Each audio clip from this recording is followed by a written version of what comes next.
One. Hello, everybody, and welcome. It's that special day. It's Christmas, which is also Wednesday, which we normally do supernatural news, but we're not gonna today. Let's welcome in our co-hostess with the mostest, ladies and gentlemen. She's intelligent, she's witty, she's brilliant. She's also pretty easy on the eyes, and she'd also be my Mrs. Claus today. Ladies and gentlemen, here she is, Jessica Freeburg. Hi, Jess.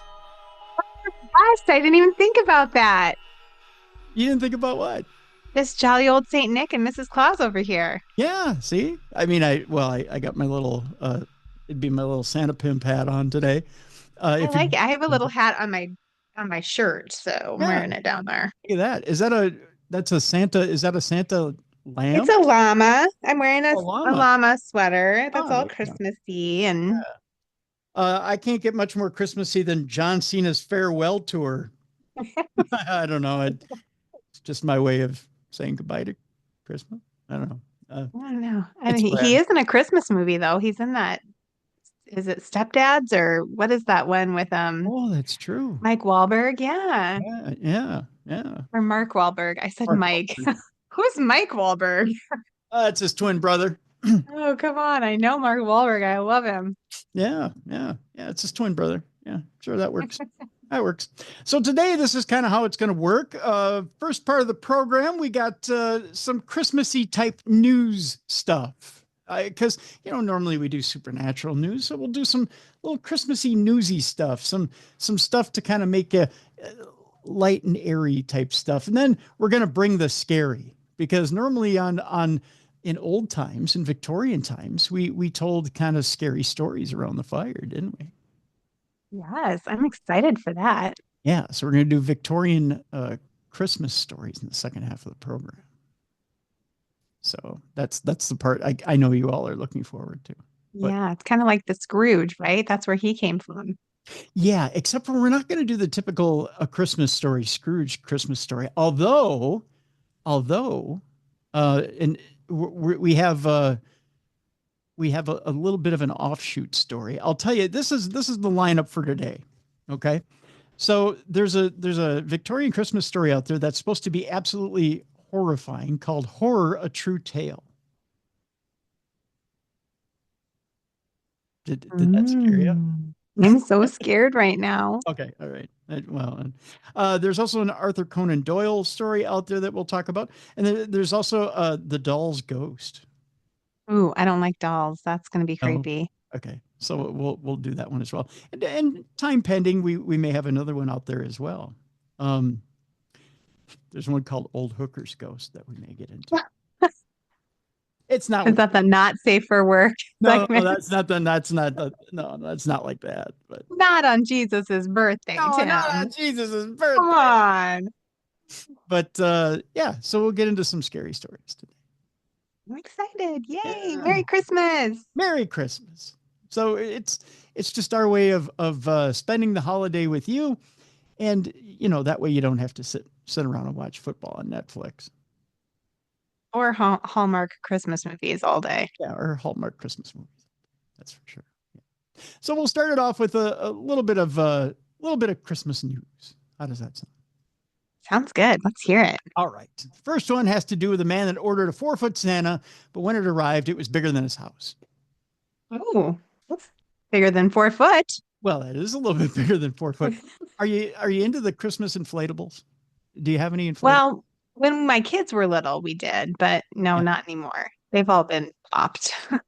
Oh no, popped. Popped and not replaced. Oh no. No, okay, so I got one inflatable, and it's the Grinch. I think I mentioned that I put the Grinch on. Oh, yeah. Yeah, and he's still standing. I don't know how. I'm not a very good inflatable caretaker. That didn't It's a sound. Christmas miracle, Tim. It is a Christmas miracle, right? But he's managed to last from when did I put him out there? I think I put him out there beginning of December, and he's managed to last this long, even through sub-zero temperatures and snowstorms, and somehow I managed. And I got to thank our listeners too, because our listeners have given me tips on how to keep that sucker upright. I know that didn't sound right, but but I managed to. Well, Sounds like a personal problem, Tim. Managed to keep the little Grinch upright, so to speak. But yeah, he's still going. Yay. That's good. He's a hardy Minnesota inflatable Grinch. That doesn't sound right either. But this man ordered a 4-foot Santa, and when it arrived to his house, much bigger, Jess, much bigger than his house. I'll show you here. Look at that. Look at that guy. What? Look at that Santa. He's like 20 foot tall. Yeah, that's no Timu Santa right there. Wow. I love him. Yeah, he's big. I kind of see whenever I see the inflatables at, like Walmart or Menards or wherever I'm at, I kind of imagine like when I'm buying a little boxed inflatable or when I'm looking at a boxed inflatable, that's what I'm going for right there. Yeah, the bigger the better. Yeah, that's what I'm thinking. Mrs. Claus likes a big Santa. Yeah. Yeah. But this man can no longer park on his driveway after a 4-foot inflatable Santa he ordered ended up being bigger than his house. That could be a problem. That's a problem. Yeah. Dave Goodings, who's a 30-year-old DJ, which means he's about to leave radio soon, decided to put more effort into decorating his house for Christmas this year, but one mishap saw his decorations go from 0 to 100. Dave hoped a 4-foot Santa would do the job, and so he ordered one for $24.99, which he called a bargain. And that's a pretty good bargain. Yeah, he got that giant thing for $24.99. Right? Whoa. Yeah, I'm in for $24.99. When he purchased that and it arrived, however, it was a whopping 20 foot tall, which is bigger than his house. Holy cow. This puts it in perspective. This picture right here. Look at that, Jeff. Boom. Look at that. Boom. He's so big. That's $24.99 worth of inflatable right there. I'm just saying. You got a freaking bargain, man. Yeah, he did. That's something else. The inflatable is, in fact, so big. How big is it that the DJ and his partner can no longer park in their driveway? It's true. Oh my God. There's a perspective pic here of the DJ and his Santa. There it is. Right. He's just a little guy next to him. I know, right? Now, it'd be even funny if they went out to a hoop and tried to play basketball together. Because he'd never get it past Santa. I'm just saying. Because the Santa is kind of looking like he's posting up. He's got like one hand up like this. Yeah. Yeah. He's blocking and defending. Yep. You try and shoot it over Santa, you'll never get it over him. Dave said we kept it quite low key for the first couple of years, but this was the first year that we decorated the outside. We put icicles on the guttering and ordered the inflatable Santa online for $24.99. It was supposed to be 4 foot, but it was way bigger than we ever thought it would be. That's what she said. We thought the box was big, but we went with it. Suddenly we've gone from no decorations to this giant inflatable, 0 to 100. He went on to say, the overly big decoration has become the talk of the town, with locals passing by Dave's home just to take a look. That's the only thing they've ever driven by his home to take a look at, I'm sure. The 30-year-old added, it's not that busy on our street, but within 10 minutes of inflating it, people were walking by and taking photos. One person said they could see it from the bottom of their road. It has become a mini tourist attraction. We even joked we might be stealing customers from Cheesington World of Adventures. Everyone wants to see the giant Santa. Oh, well, that's not a bad thing. Yeah. Yeah. Dave was forced to take the Santa down last weekend, though, for fear it would be blowing away as a storm approached the UK. He and his partner are now unsure whether to keep the huge decoration or sell it. You want to keep it. Keep it. Yeah. After Dave's TikTok post of the inflatable gained more than 50,000 views. We're in the wrong business. I know. Every day I say this to myself, Tim. Every time we talk, I'm like, I'm doing it wrong. Yeah. I got to figure out the social media thing. He's even had people message him for offers for the decoration. So that they're willing to give him money for it. They're like, I want your giant Santa. A real big Santa you got there, boy. Hey, how much for your giant Santa? He told Lancashire Live, "It has been quite a ride since I got it, to say the least. People are saying we have to keep it, and I've also had offers to buy it. One guy from Ireland says he'd buy it if we could send it there. Other people are saying we should get an inflatable snowman to go with Santa. That'd be kind of cool. Although, where are you going to That put it? would be cute. I mean, if Santa takes up your entire driveway, where do you put the snowman? The neighbor's driveway? Yes. You take up the entire, you should just keep buying 20-foot inflatables until you've taken up the entire block. I think so. Just make it a whole neighborhood thing. Did you see the story? It's here in Minnesota. Did you see the story about something similar to this where everybody's buying a huge inflatable Santa and they're doing it in each house? Yes, I did see that, and it's so cute. So their neighborhood is just all these inflatables when you drive down the street. Yeah, it's really cool. I like It's that. really cool. Yeah. It's like neighborhood cooperation to, I don't know, kill the environment with inflatables. I love it. Screw Yeah, it. they don't. Those aren't biodegradable, are they, Tim? Oh, no, you can't recycle Mm, those. No, no. no. It's like, and you know what else is we're also killing the people who love to parachute out of planes because they'll have no material left to have parachutes. So those people love to jump out of planes. You know what? Fuck them. No, it's Christmas. I'm sorry, baby Jesus. But you know what? If they love to take their lives in their own hands, Jesus will save them, right? That's true. Yeah.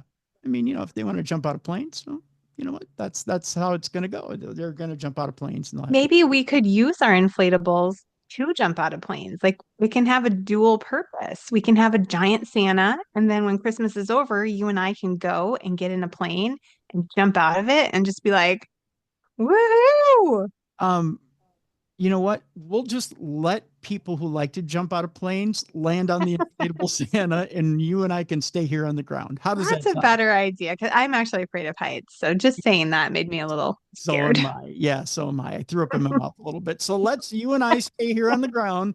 People who want to jump out of planes, they can land on the inflatable Santa and take their own life in their own hands. Yeah, we'll just supervise the landing. That's right. Good plan. That's what we'll be here for. Uh, Dave went on to say, I want to keep it. It's an opportunity too good to miss, but my missus is more realistic. And she's the one who's going to kill the relationship. So Merry Christmas to you, Dave. Sounds like a Debbie Downer.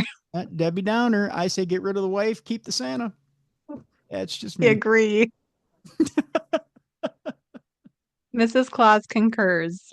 That's it. Thank you, Mrs. Santa. I appreciate that very much. All right. Our next story is well, it's a cup half full story. Okay. We all love Christmas carols. Some of us love the grandma got ran over by a reindeer story. And Classic. it's in the Christmas Carol. It's a very good one. It's catchy. You start singing, Grandma got ran over by a reindeer. My girls just serenaded my mom with it last night. Oh, no, they didn't. Yeah, Really? they did. She loved it. No, really? I mean, she was a bottle of wine into the evening, so Well, she was like, yeah. that's why she loved it. Yeah, no, not a lot of grandmas like to sing along with that one. It turns out a real life grandma actually got run over by a real life reindeer in New York. Oh no, that's so sad. Or is it? Is it funny? I mean, we could argue this all day long. As long as she Um, didn't die, then we can laugh. I don't think she Did died. she die? She might have broke a hip. Oh, Let's find out. Now that Christmas is here, we can maybe laugh about this a little bit more. We all like the novelty song, Grandma Got Run Over by a Reindeer. Believe it or not, the song was released in 1979, Jess. I didn't think it was wow. old. I remember singing it to my grandma as a kid, and she would get so mad. I didn't realize it was so new back in the day. I thought it Yeah. was just an old classic. Mm-hmm. It was sung by the then married couple Elmo and Patsy, and it's quite prophetic. Little did Elmo Shropshire and Patsy Trigg know that 45 years after its release, that little silly song, that a grandmother was going. That the song is about a grandmother being trampled to death by one of Santa's reindeer. That their song would actually come to life just without the Santa part. During the Turkey Day run in Watertown, a pack of deer decided to enter the race without having registered first, rendering them ineligible for any ribbons. In the footage shared with Dorrego's Service Center, the deer nimbly slices through the crowd of racers clad in their winter wear.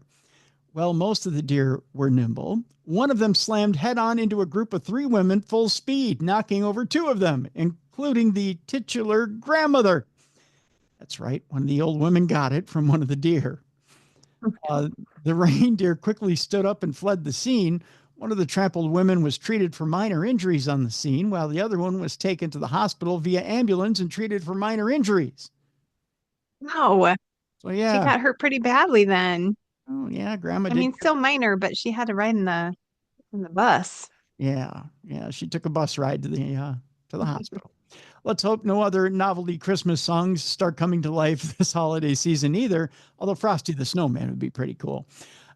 There's no telling what your father will do when that loaded pistol he keeps in the drawer at his bedside table happens if he catches your mother kissing Santa Claus. We'll just put it that way.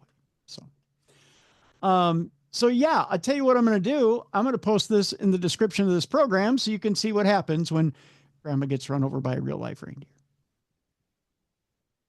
Yeah, maybe some stitches and a little black and blue. Well, you never know. Maybe Grandma gets up and punches it in the nose, and then you have something different than turkey for dinner. Just give Grandma a cocktail. She'll be fine. That's right. Nothing solves that problem like wine. Just saying. Just ask the mom. That's right. So, us people here in Minnesota, we're pretty tolerant, Oh, yeah, we put up with a lot. Yeah, we're pretty understanding, we sometimes, at the holiday table, we invite everybody. Everybody can come on over for dinner. We make a plate for everyone, especially at the state capitol this time of year. Mm-hmm. There's a new display, Jess, at the state capitol here over the holidays. It was put up by the Satanists. Oh, okay. So it's not a baby Jesus in a manger? No, far from it. Far from it.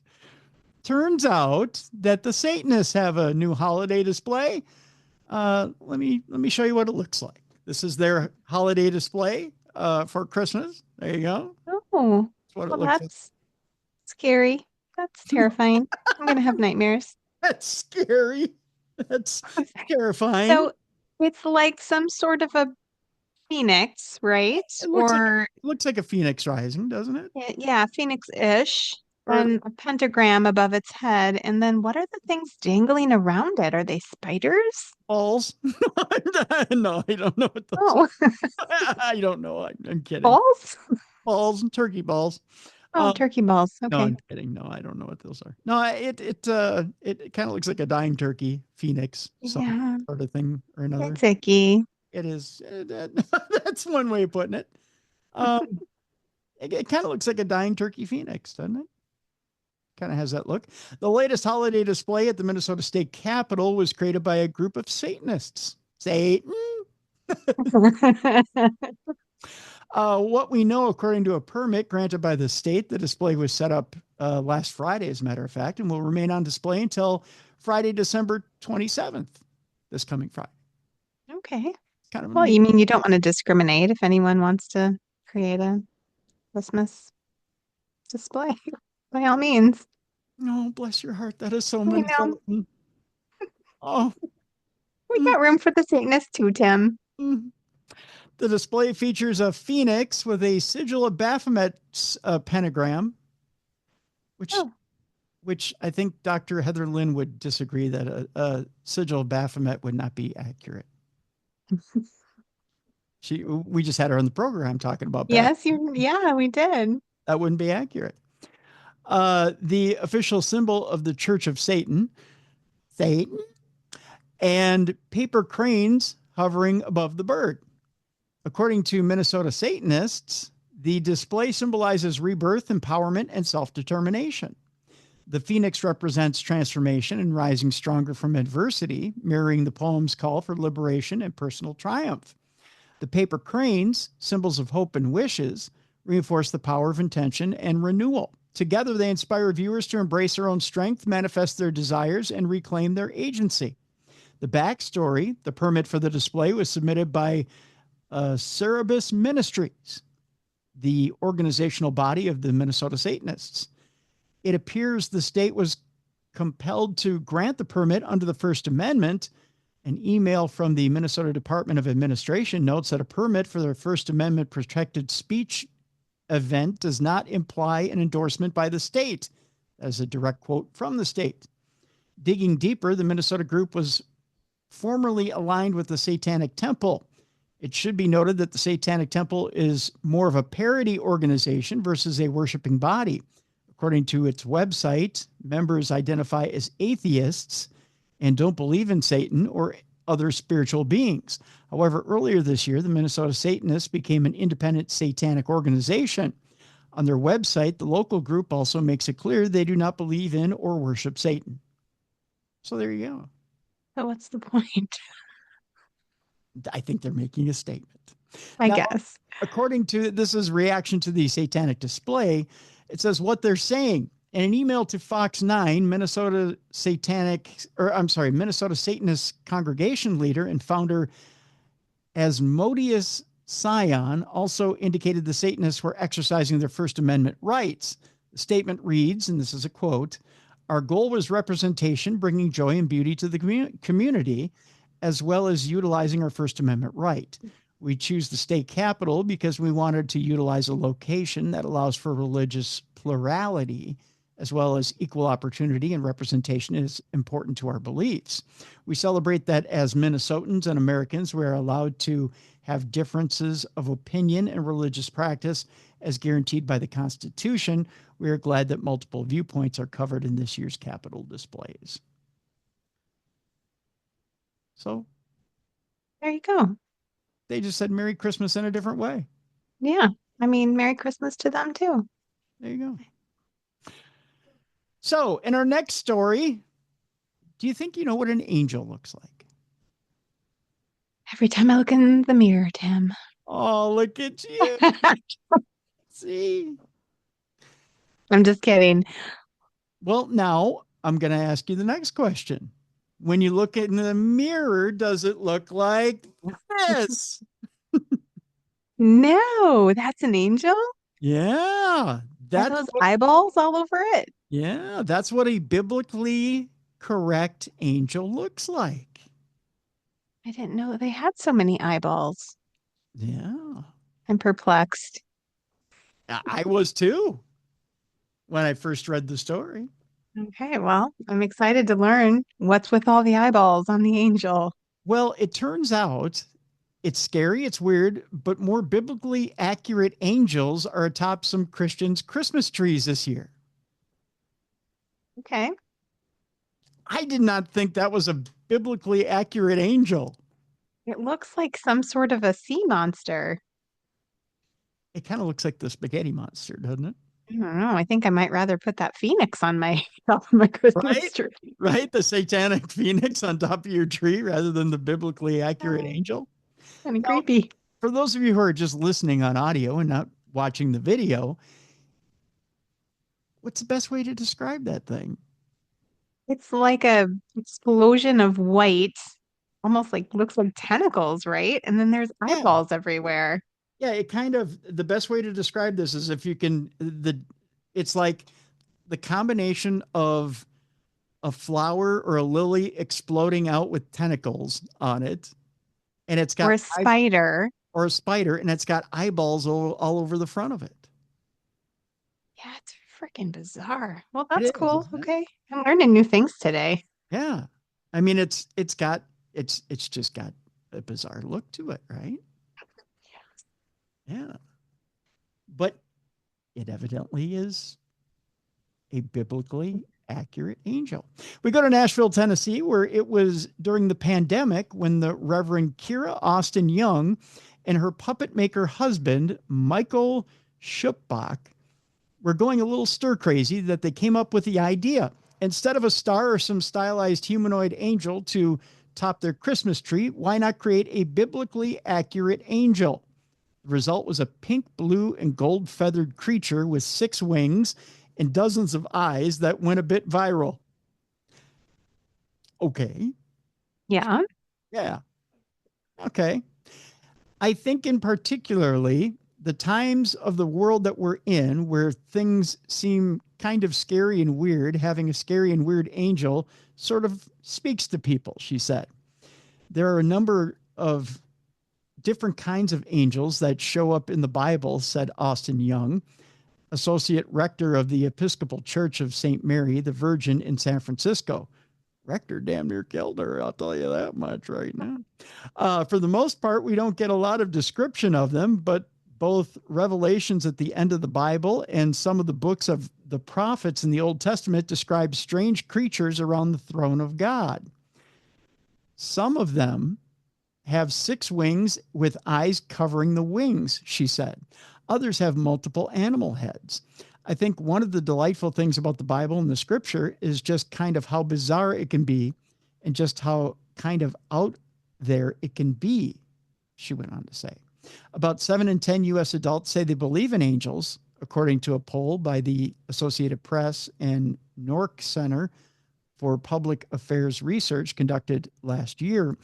Still, there's no agreement about what they look like or even exactly what they are. Social media is full of various interpretations of biblically accurate angels imagined not just in tree toppers, but also drawings, tattoos, even makeup tutorials.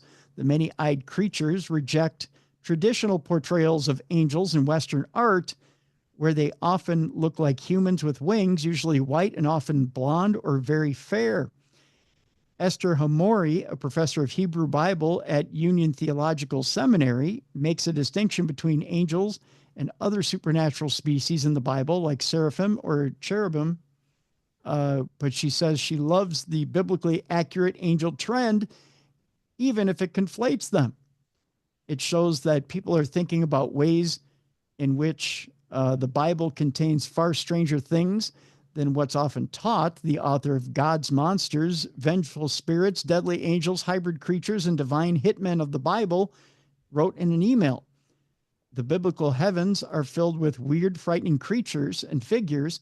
In the Bible, God has an entourage of monsters. It's one way of putting it, I guess, right? I like it. One of Austin Young's favorite portrayals of the Annunciation, a favorite theme of Christian art depicting the Archangel Gabriel's appearance to Mary to announce that she's going to bear the Son of God, is by Henry Osawa Tanner. It conceives of Gabriel as a vaguely humanoid shaft of light. It kind of makes you rethink, what would that be like to be approached by an angel, she said. If it's somebody you don't know, or if it's a strange creature, or if it's just this kind of manifestation of God's message to you, that could be anything. Kind of an interesting thought. So, Jess, I'll ask you this. Let's say tonight before you go to bed, you're approached by an angel. What do you think that angel looks like? Hope it looks all weird and gnarly like that one you just showed me. Now You I double think I look like an angel. I'm a hot mess. you hope it just kind of shows up looking like some sort of Yeah, give me like 6 arms and animal heads and eyeballs everywhere. just some That sort seems of fun. bizarre creature, not the typical fair-haired with wings and look. No, I can't relate to that perfect angel. I can relate to the one with all of the animal heads and tentacles. Yeah, Yeah, give me weird. give you weird. All right. How about you? What kind of angel do you want, Tim? I always kind of bought into the whole idea that an angel would appear to you the way that you're most comfortable.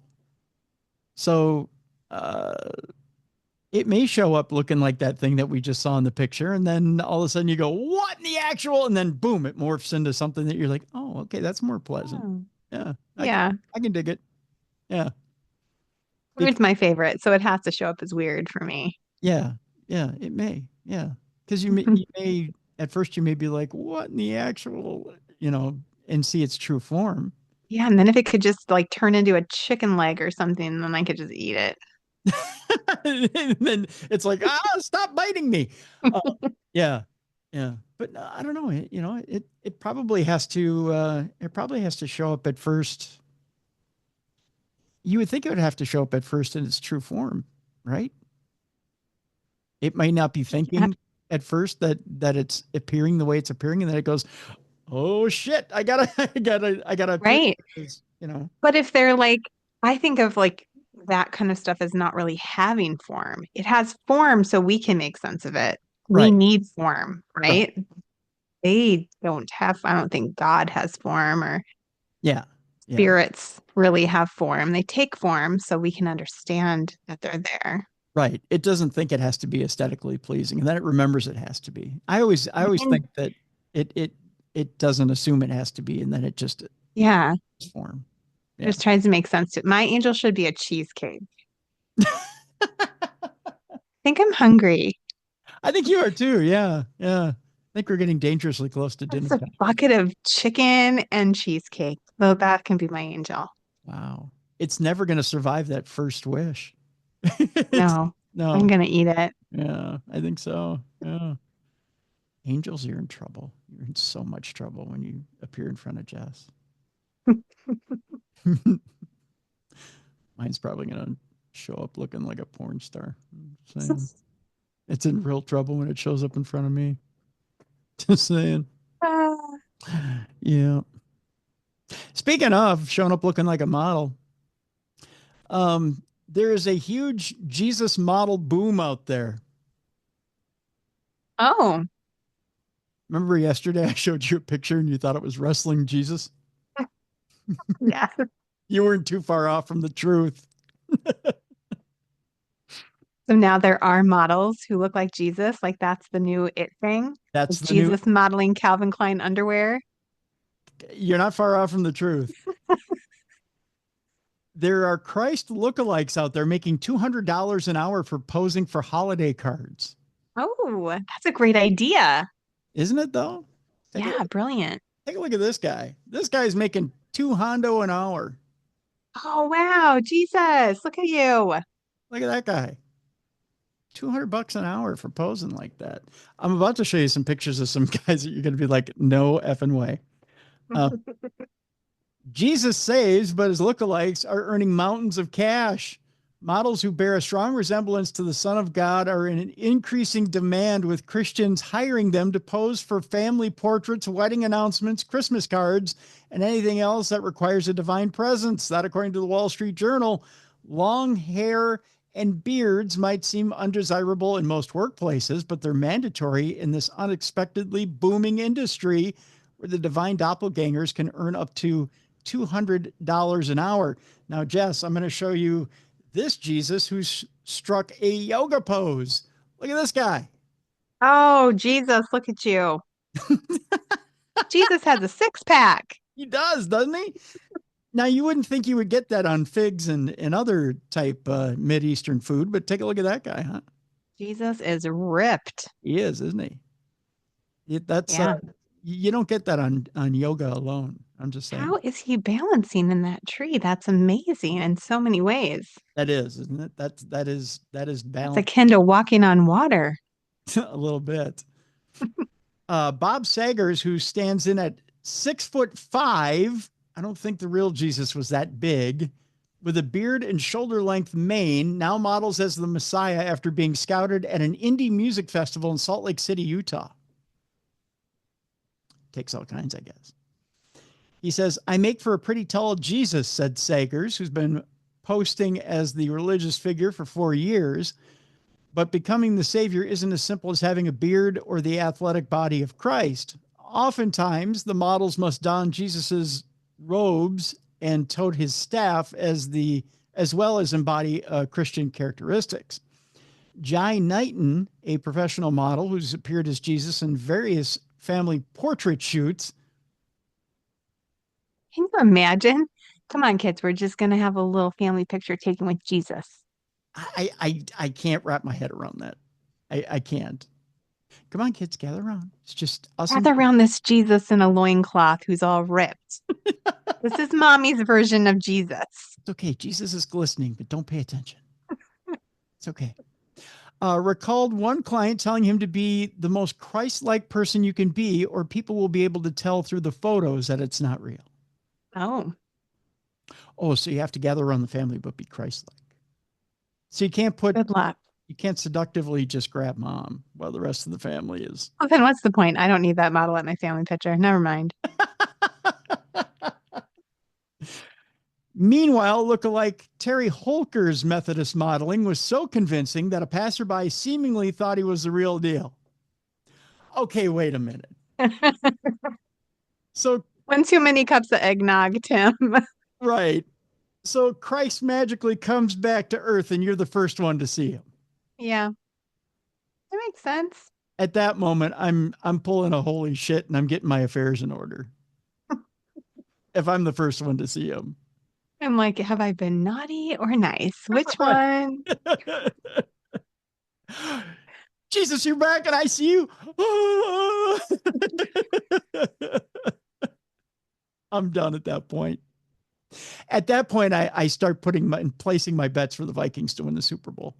Because at that point, we're done as a society. Oh. The 50-year-old was reportedly doing a shoot in the Salt Flats when a woman approached him and asked if he could walk with her and hold her hand. Oh, Oh, that's kind of sweet. That is sweet.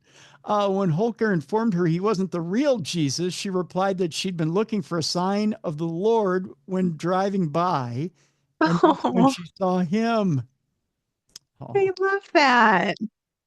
But the lookalike models aren't the only ones getting attention from the booming Jesus craze. 28-year-old Michaela Avalos said doing these heavenly photo ops caused her photography business to experience a biblical boom. In 2020, the Ogden-based snapper had reportedly hired a family friend to pose as the Good Shepherd with her kids to make it more personal. When she uploaded the photos online, Avalos was swamped with requests from people seeking similarly sanctified pictures and has now shot 50 to 60 groups in this fashion. However, she does warn prospective customers, if your kid doesn't like taking pictures on Santa's lap, he probably won't like this experience with Jesus either. Yeah. Just a couple of crying kids with Jesus. That's right. Just, yeah. Come on, kids, gather around Jesus, ignore the stigmata. It's okay. He's not bleeding for real. He's only bleeding a little. He died for your sins. Would you hold still? I'm just saying. Yeah. I could see that happen. So there you go. Oh boy. All right. Let's see here. We have one more story here before we take a break, and then we'll get to our stories today. This has to do with the real life Santa Claus and the heist of St. Nick. We'll get into our scary stories a little early. Okay. All right. This is a Christmas story that doesn't necessarily make it into the carols. It's a fact that's strange but true, but Santa Claus's corpse was stolen from its tomb. In fact, our good friend Josh Gates has covered it on his program. Though Christmas carols and claymation specials have for some reason neglected the heist of St. Nick's dead body, the details of that theft actually can tell us a lot about myth making and the power of stories, however bizarre, to shape reality. Plus, it's just a good tale to tell at holiday parties. The gist of it is this. In 1087, two Italian cities, Venice and Bari, raced to be the first to steal the bones of St. Nicholas, known to us as Santa Claus, from a basilica in what is now southern Turkey. Why, you may ask? Well, because the corpse supposedly wept a magic liquor that would cure all ills if you drank it or rubbed it on your body. Hey, no. That's disgusting. You're going to drink the juice out of the corpse. You're not down with a little Santa liquor? Just let me die, Tim. You don't want a little Santa liqueur? No, I do not. I do not want rotten corpse juice. Little St. Nick tears for you? Gross. No? A little chaser? Nope. No? All right. St. Nicholas was a real catch. Forget everything you know about Santa Claus. Almost everything we associate with him, with the North Pole, the sled, the reindeer, is a 19th century confection laid on top of a much older and sterner figure. The historical Nicholas was Bishop of Myra, or Myra, a merchant city on the turquoise coast at the edge of the Mediterranean and Aegean seas. He was supposedly imprisoned and tortured during the great persecution of the Emperor Diocletian. After his death, stories accumulated around him. He had fought demons. He had sniffed out a serial killer who was pickling boys in his meat locker. And no, that's not a double entendre for anything. Just saying. He had saved 3 girls from prostitution by throwing bags of gold through their window late at night. Oh, that's mighty white of him. That was nice. Yeah. A legend that is the origin of his role as a gift giver to children. And he had saved many sailors by flying through the sky to their aid during storms, calming the waves, trimming the sails, grasping the drowning by their hair, and teleporting them to land. You could see where the sled comes in, right? Magical. Yeah.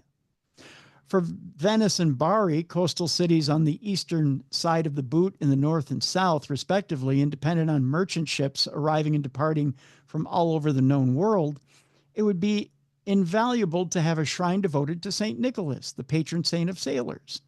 Businessmen from all over Europe would choose your port to set out from if they knew they could kneel at the altar of this champion of mariners. It was the best of good luck, a guarantee of calm seas and a prosperous voyage. That was the thinking of a group of grain merchants on a routine run between Bari and the Syrian city of Antioch. Sitting around one blustery day, as they crossed the Mediterranean on their 3 ships, they discussed the idea of stealing the saint's bones when they passed Myra, where he was buried. It was a good time to do it. The Christian city located in present-day Turkey had just been invaded by I believe it is the Seljuk Turks. The whole region was in turmoil. This was the time to slip in and steal the body. And why not? It turned out, however, that they were not the only ones with this bright idea. As they discussed it in the seaside taverns of Antioch, where they were loading their return cargo, some Venetian sailors overheard and boasted that they, in fact, were about to plunder the tomb. They had all the equipment at the ready, crowbars, shovels, and mallets. They were heading there on their way home to Italy. The Bari sailors had been a little anxious about stealing the corpse. He was a holy man, after all, and saints were supposed to hover around their relics. If you steal relics and the saint doesn't want to go with you, it's not a theft. It's technically a kidnapping. The fury of a maritime saint could lead to storms, maelstroms, krakens, and all sorts of disasters. But now that the Venetians had thrown down the gauntlet, all their reservations disappeared.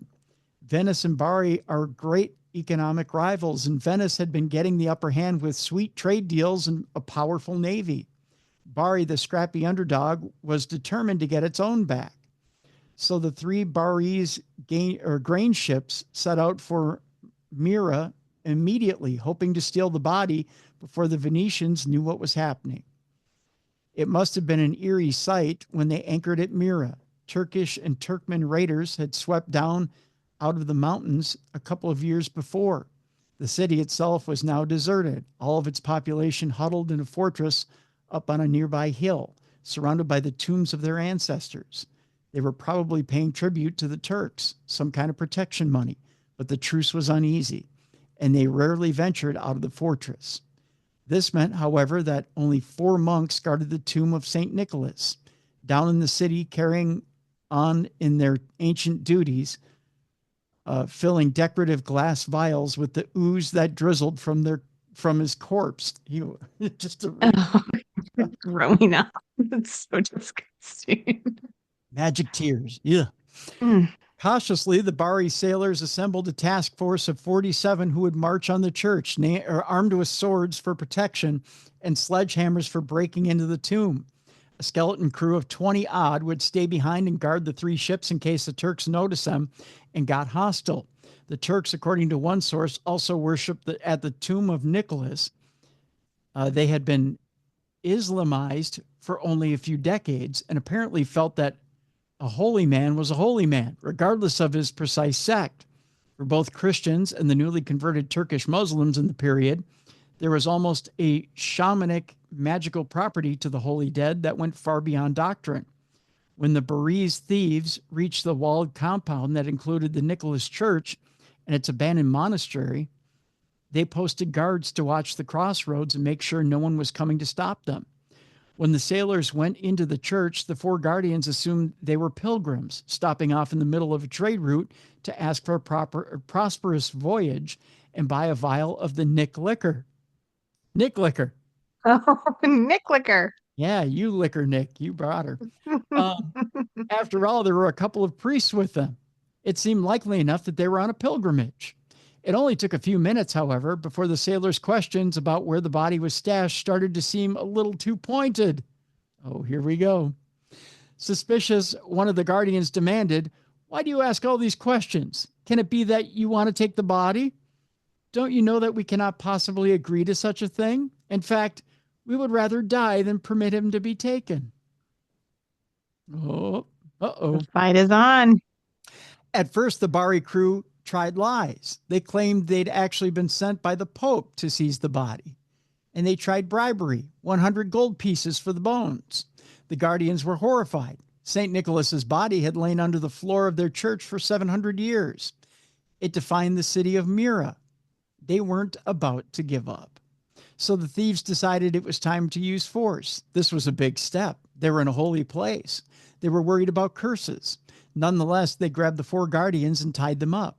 They sent men out into the courtyard to watch for resistance. And then in superstitious fear, they asked their own priests to sing a few chants, asking Nicholas for permission to steal him, to translate him in the term of art used by relic hunters everywhere. A young hothead named Matteo was sick of playing nice. He walked to the point in the floor where there was apparently a hole for drawing out the sacred oil, and he started battering it with his hammer. Soon other sailors were feeling bolder as they all joined in. They bashed apart the marble floor of the basilica and found under it a sarcophagus.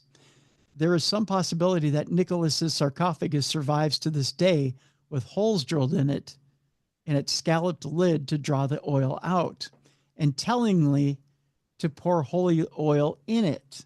It appears that this was the method by which the oil was renewed.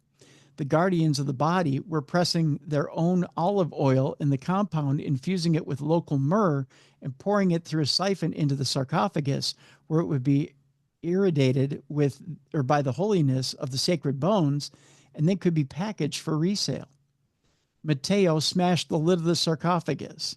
The sailors found that the whole box was welling with dark oil. Unfazed, Matteo dunked his arms into the oil and felt around for bones. He was frustrated. He couldn't find the skull, which was obviously the real get. To the horror of everyone who looked on, he lowered himself into the bath of oil, drenched his clothes in sacred ichor, and fumbled around, feeling for the saint's head. Modern investigation of the bones suggests that in the process, he almost certainly shattered the ribs and pelvis, which he must have been kneeling on. When, Matteo found the skull, he handed it up, and the two priests connected to the heist, carefully lay it on a cloak to be folded up with the other long bones. As quickly as possible, the crew wrapped up their ill-gotten gains and made for the exit as the four guardians wailed pleas and threats and curses behind them. The armed band walked back through the deserted city of Myra towards their ships. They would have gotten there without incident, except, of course, there's no honor among thieves. They stopped to argue about whose ship should actually carry the corpse.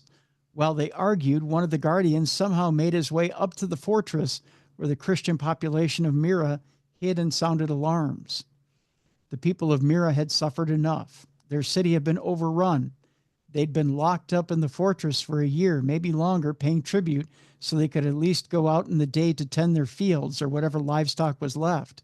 And now their saint, their city's one claim to fame, was being carried off by some hooligans from the heel of the Italian boot.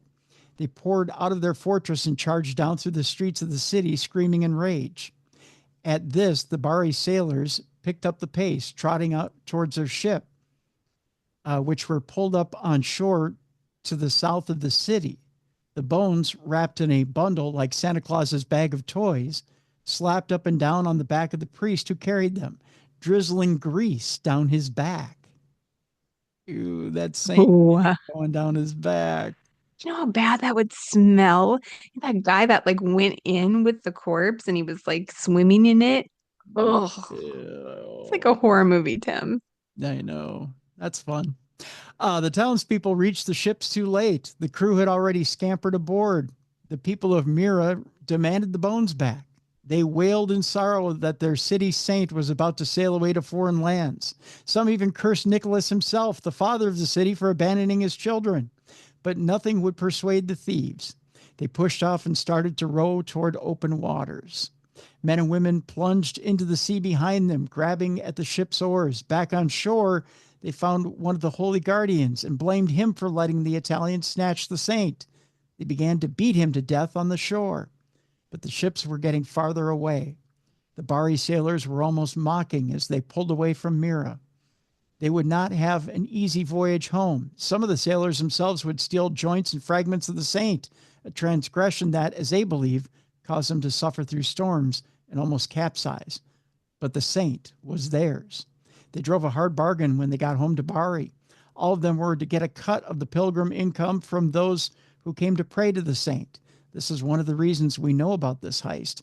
Not only do we have a couple of narratives written a few weeks or months after they got back to Bari, but we have a full financial account of the annual payments still being made to their family 80 years later.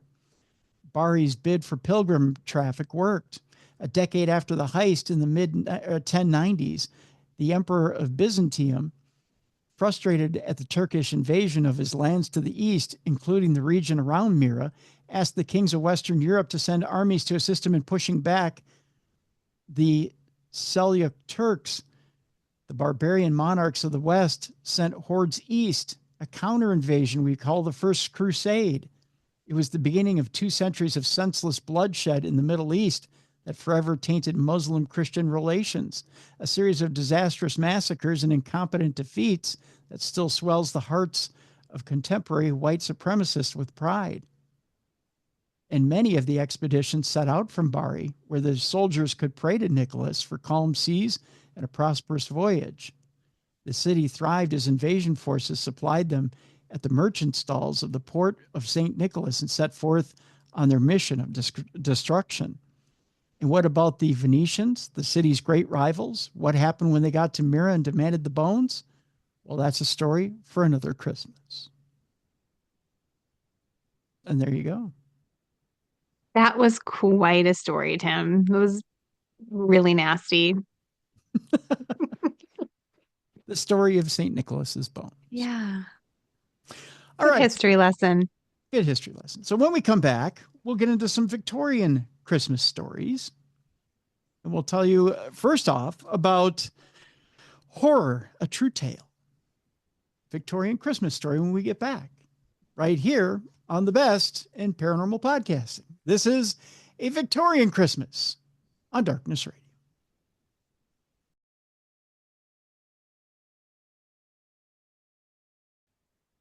Welcome back to the best in paranormal podcasting. This is Darkness Radio. I'm your host, Tim Dennis. Right over there, my co-host, Jessica Freeburg. We're known as Santa and Mrs. Claus today on Christmas Day.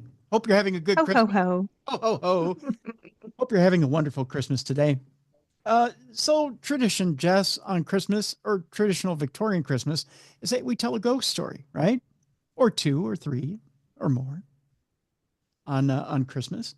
And so today we've decided that we're going to tell our share of ghost stories, right? So I've picked a couple or more of time depending, and I'll let you decide, Jess, on how many Christmas stories we tell today. Okay. The first one is from John Berwick-Harwood. It's called Horror, a True Tale. Now, 18th century novelists frequently presented their fiction as true accounts, so actual memoirs, in an attempt to raise the novel form from its then sordid status. So similarly, authors of 19th century ghost tales sought to provide the authentic ghost story experience, even when the tale's credentials were dubious at best. In this case, the story's subtitle, A True Tale, offers readers a chance to enjoy someone else's uncanny experience, made all the more tantalizing by its promise of authenticity. While this eerie story was published anonymously, it has been attributed to John Berwick-Harwood, who lived during the years of 1829 to 1899, who was certainly not an heiress of 19. He wrote other ghost stories, and he contributed Picking Up a Pocketbook, which is a rousing story of a bank clerk engaged in an American adventure, to the 1861 Christmas number for Dickens's All the Year Round Horror, A True Tale. Horror, A True Tale first appeared in the January 1861 issue of Blackwood's magazine. So I'm trying to do the quick math here, Jess. This story is how old?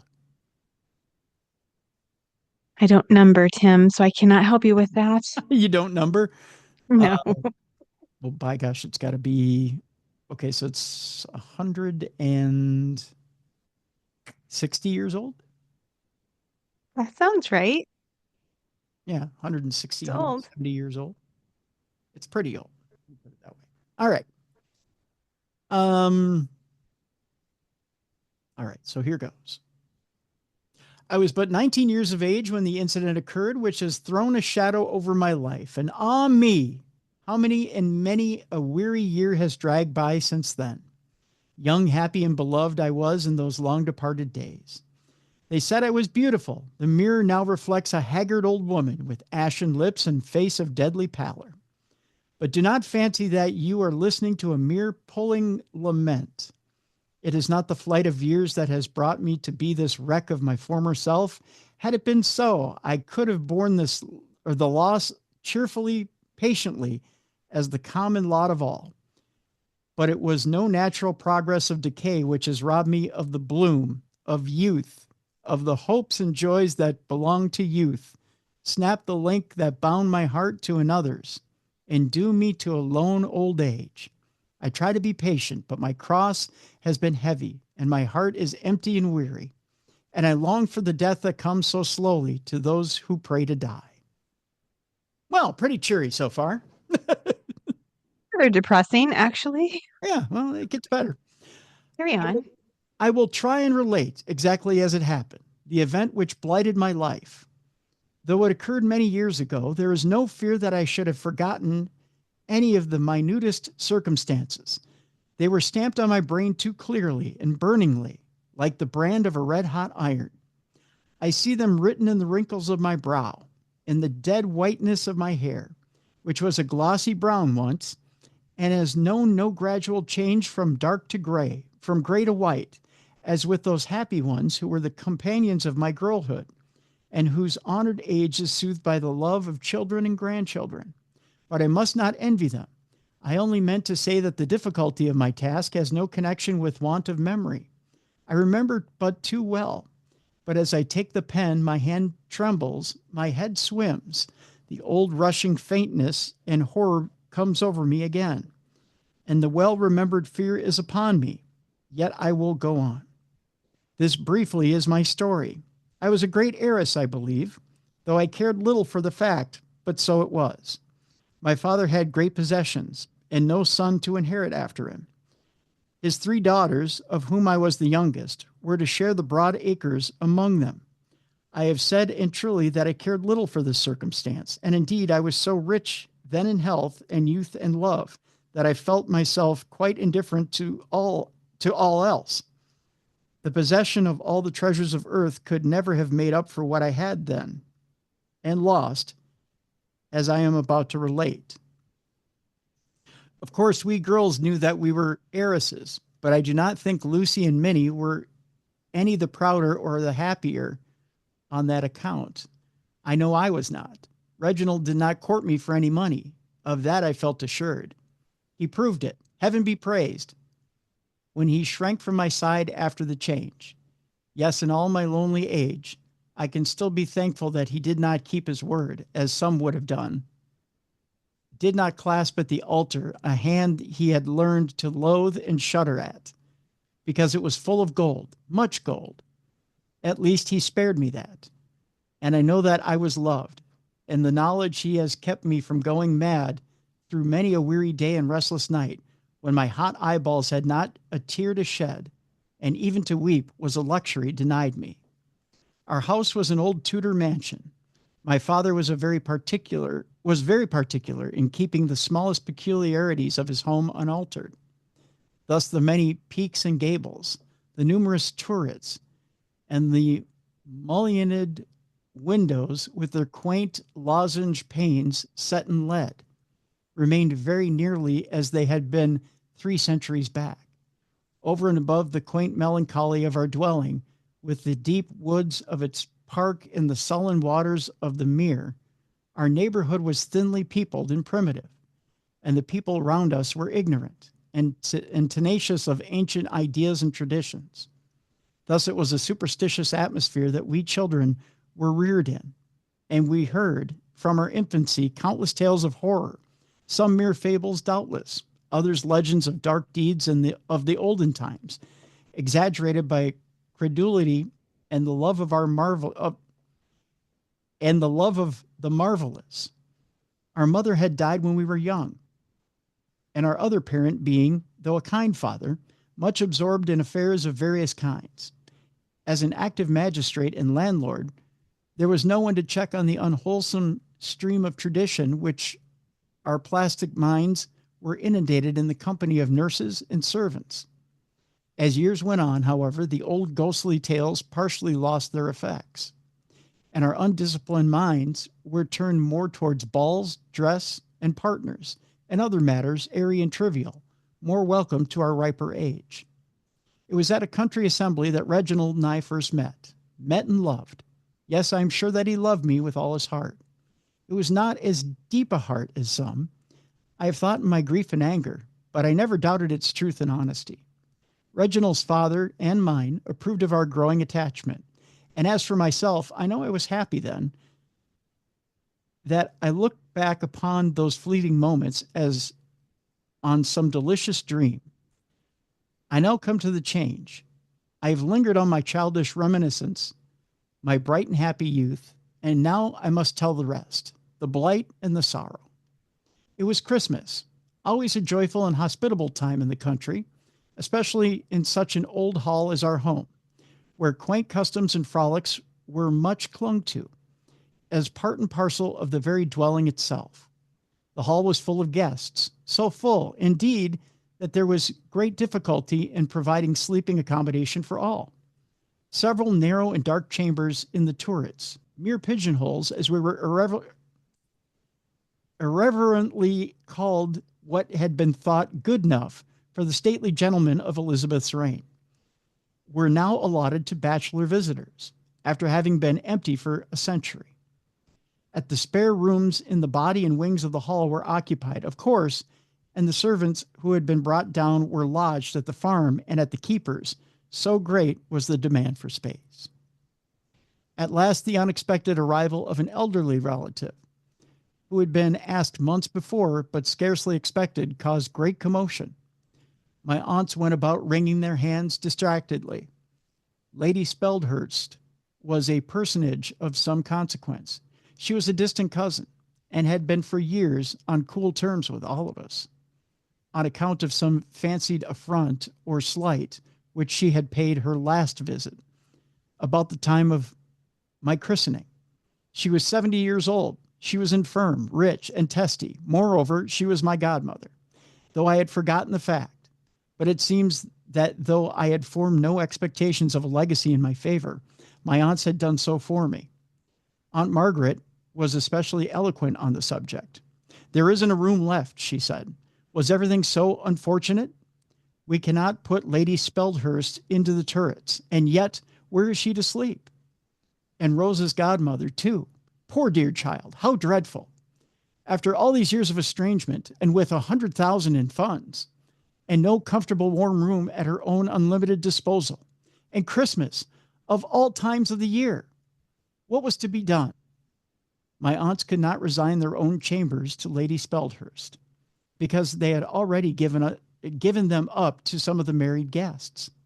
My father was the most hospitable of men, but he was rheumatic, gouty, and methodical. His sisters-in-law dared not propose to shift his quarters, and indeed he would have far sooner dined on prison fare than have been translated to a strange bed. The matter ended in giving up my room. I had a strange reluctance to making the offer, which surprised myself. Was it a boding of evil to come? I cannot say. We were strangely and wonderfully made. It may have been, at any rate. I do not think it was any selfish unwillingness to make an old and infirm lady comfortable by a trifling sacrifice. I was perfectly healthy and strong. The weather was not cold for the time of year. It was a dark, moist Yule, not a snowy one. Though snow brooded overhead in the darkling clouds, I did make the offer, which became me, I said with a laugh as the youngest. My sisters laughed too and made a jest of my evident wish to propitiate my godmother. She is a fairy godmother, Rosa, said Minnie, and you know she was affronted at your christening and went away muttering vengeance. Here she is coming back to see you. I hope she brings golden gifts with her. I thought little of Lady Speldhurst and her possible golden gifts. I cared nothing for the wonderful fortune in the funds that my aunts whispered and nodded about so mysteriously. But since then, I have wondered whether, had I shown myself peevish or obstinate, had I refused to give up my room for the expected kinswoman, it would not have altered the whole of my life. But then Lucy or Minnie would have offered in my stead and been sacrificed. What do I say? Better than the blow should have fallen as it did than on those dear ones. The chamber to which I removed was a dim little triangular room in the western wing. It was only to be reached by traversing the picture gallery or by mounting a little flight of stone stairs, which led directly upwards from the low-browed arch of a door that opened into the garden. There was one more room on the same landing place, and this was a mere receptacle for broken furniture, shattered toys, and all the lumber that would accumulate in a country house. The room I was to inhabit for a few nights was a tapestry-hung apartment with faded green curtains of some costly stuff, contrasting oddly with the new carpet and the bright, fresh hangings of the bed, which had been hurriedly erected. The furniture was half odd, half new, and on the dressing table stood a very quaint oval mirror in a frame of black wood, unpolished ebony, I think. I can remember the very pattern of the carpet, the number of chairs, the situation of the bed, the figures on the tapestry. Nay, I can recollect not only the color of the dress I wore on that fatal evening, but the arrangement of every scrap of lace and ribbon, of every flower, every jewel, with a memory but too perfect. Scarcely had my maid finished spreading out my various articles of attire for the evening when there was to be a great dinner party, when the rumble of a carriage announced that Lady Speldhurst had arrived. The short winter's day drew to a close, and a large number of guests were gathered together in the ample drawing room around the blaze of the wood fire after dinner. My father, I recollect, was not with us at first. There were some squires of the old hard-riding, hard-drinking stamp still lingering over their port in the dining room, and the host, of course, could not leave them. But the ladies and all the younger gentlemen, both those who slept under our roof and those who would have a dozen miles of fog and mire to encounter on their road home, were all together. Need I say that Reginald was there? He sat near me, my accepted lover, my plighted future husband. We were to be married in the spring. My sisters were not far off. They, too, had found eyes that sparkled and softened in meeting theirs, had found hearts that beat responsive to their own. And in their cases, no rude frost nipped the blossom ere it became the fruit. There was no canker in their flowerets of young hope, no cloud in their sky. Innocent and loving, they were beloved by men worthy their esteem. The room, a large and lofty one, with an arched roof, had somewhat of a somber character from being wainscoted and sealed with polished black oak of a great age. There were mirrors and there were pictures on the walls and handsome furniture and marble chimney pieces and a gay tournay carpet. but these merely appeared as bright spots on the dark background of the Elizabethan woodwork. Many lights were burning, but the blackness of the walls and the roof seemed absolutely to swallow up their rays, like the mouth of a cavern. 100 candles could not have given that apartment the cheerful lightness of a modern drawing room, but the gloomy richness of the panels matched well with the ruddy gleam from the enormous wood fire, in which, crackling and glowing, now lay the mighty Yule log. Quite a blood-red luster poured forth from the fire, and quivered on the walls and the groined roof. We gathered round the vast antique hearth in a wide circle. The quivering light of the fire and candles fell upon us all, but not equally, for some were in shadow. I remember still how tall and manly and handsome Reginald looked that night, taller by the head than any there, and full of high spirits and gaiety. I too was in the highest spirits. Never had my bosom felt lighter, and I believe it was my mirth which gradually gained the rest, for I recollect what a blithe, joyous company was seemed.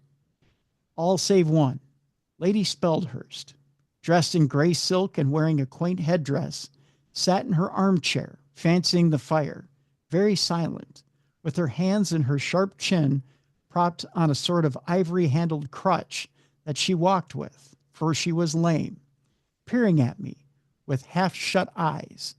She was a spare little old woman with very keen, delicate features of the French type. Her gray silk dress, her spotless lace, old-fashioned jewels, and prim neatness of array were very well suited to the intelligence of her face, with its thin lips and eyes of a piercing black undimmed by age. Those eyes made me uncomfortable, in spite of my gaiety, as they followed me with every movement with curious scrutiny. Still, I was very merry and gay. My sisters even wondered at my ever-ready mirth, which was almost wild in its excess. I have heard since then of the Scottish belief that those doomed to some great calamity become fey, and are never so disposed for merriment and laughter as just before the blow falls. If ever mortal was fey, then I was so on that evening. Still, though, I strove to shake it off. The pertinacious observation of old Lady Speldhurst's eyes did make an impression on me of a vaguely disagreeable nature. Others, too, noticed her scrutiny of me, but set it down as a mere eccentricity of a person always reputed whimsical, to say the least of it. However, this disagreeable sensation lasted about a few minutes. After a short pause, my aunt took her part in the conversation, but we found ourselves listening to a weird legend which the old lady told exceedingly well. One tale led to another. Everyone was called on in turn to contribute to the public entertainment, and story after story, always relating to demonology and witchcraft, succeeded. It was Christmas, the season for such tales, and the old room with its dusky walls and pictures and vaulted roof, drinking up the light so greedily, seemed just fitted to give effect to such legendary lore. The huge logs crackled and burnt with glowing warmth. The blood-red glare of the Yule log flashed on the faces of the listeners and narrator, on the portraits and the holly wreathed about their frames, and the upright old dame in her acquainted dress and trinkets, like one of the originals of the pictures, stepped from the canvas to join our circle. It threw a shimmering luster of an ominously ruddy hue upon the oaken panels. No wonder that the ghost and goblin stories had a new zest. No wonder that the blood of the more timid grew chill and curdled, that their flesh crept and their hearts beat irregularly, and the girls peeped fearfully over their shoulders and huddled close together like frightened sheep, and half fancied they beheld some impish and malignant face gibbering at them from the darkling corners of the old room. By degrees, my high spirits died out, and I felt the childish tremors, long latent, long forgotten, coming over me. I followed each story with painful interest. I did not ask myself if I believed the dismal tales. I listened, and fear grew over me, the blind, irrational fear of our nursery days. I'm sure most of the other ladies present, young or middle-aged, were affected by the circumstances under which these traditions were heard, no less by the wild and fantastic character of them. But with them, the impression would die out the next morning, when the bright sun should shine on the frosted boughs, and the rime on the grass, and the scarlet berries and green spikelets on the holly. And with me, but what was to happen ere another day dawned?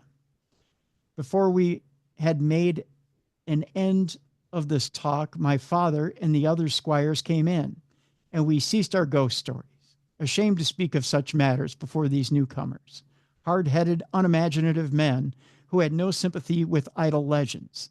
There was now a stir and bustle. Servants were handing around tea and coffee and other refreshments. Then there was a little music and singing. I sang a duet with Reginald, who had a fine voice and good musical skill.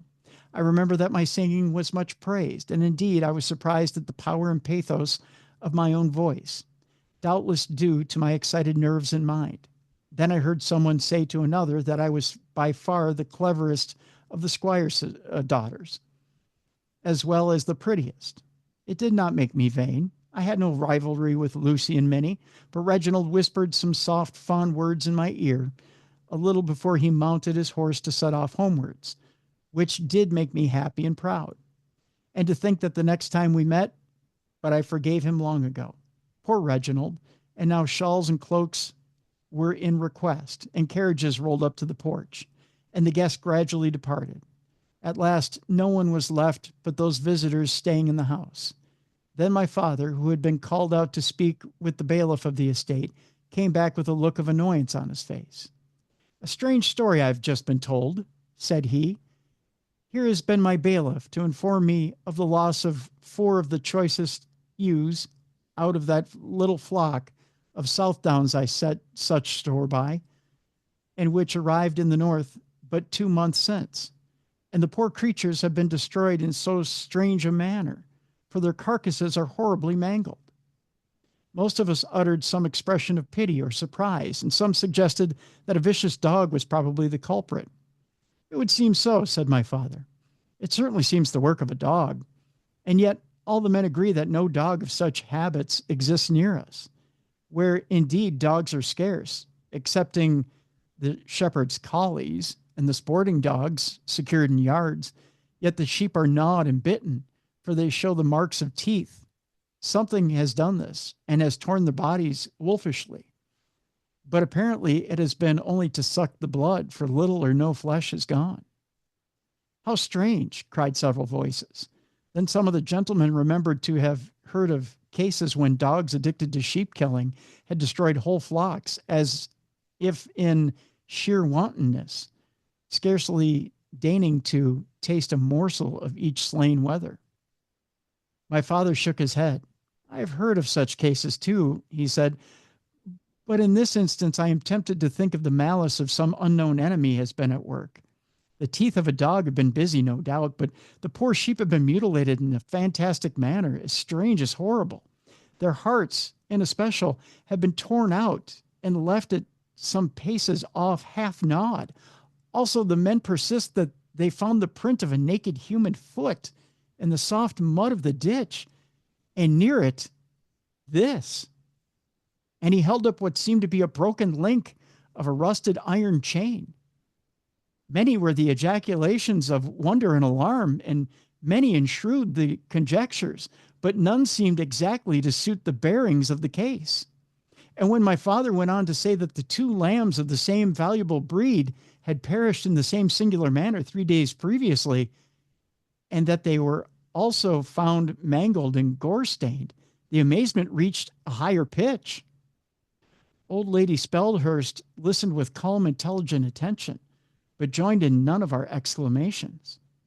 At length she said to my father, "Try and recollect. Have you no enemy among your neighbors?"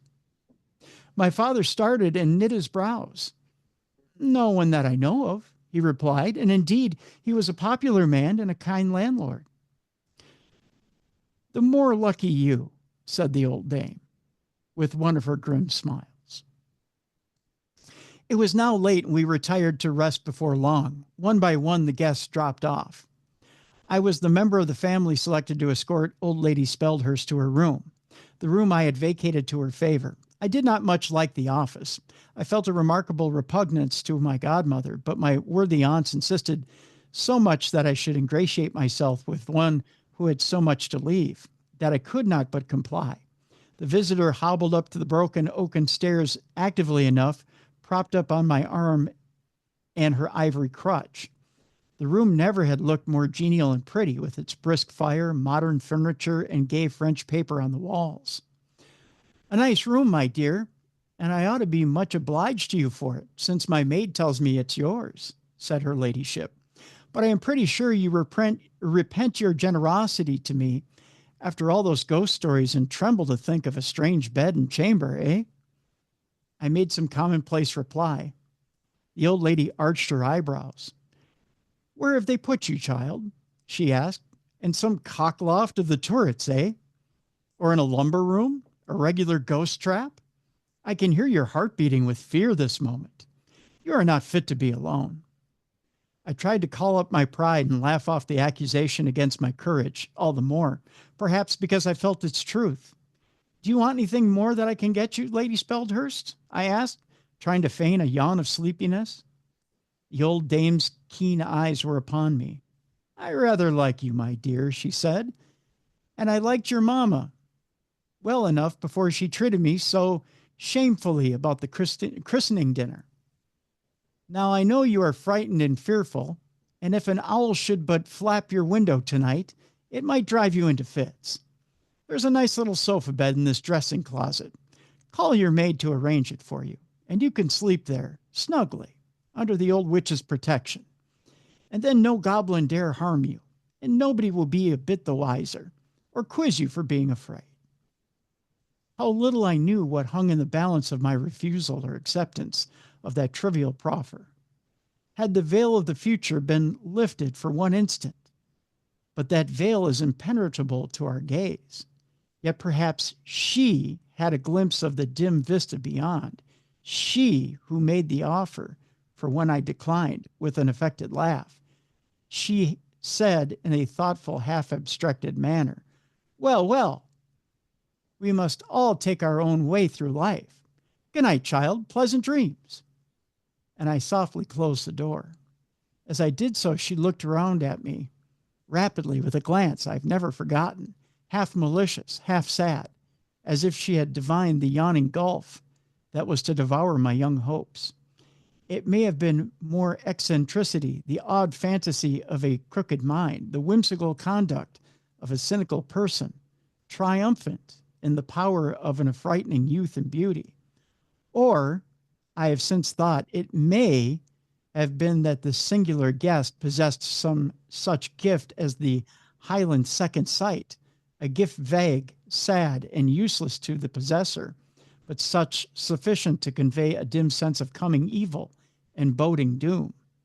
And yet, had she really known what was in store for me, what lurked behind the veil of the future, not even that arid heart could have remained impassive to the cry of humanity.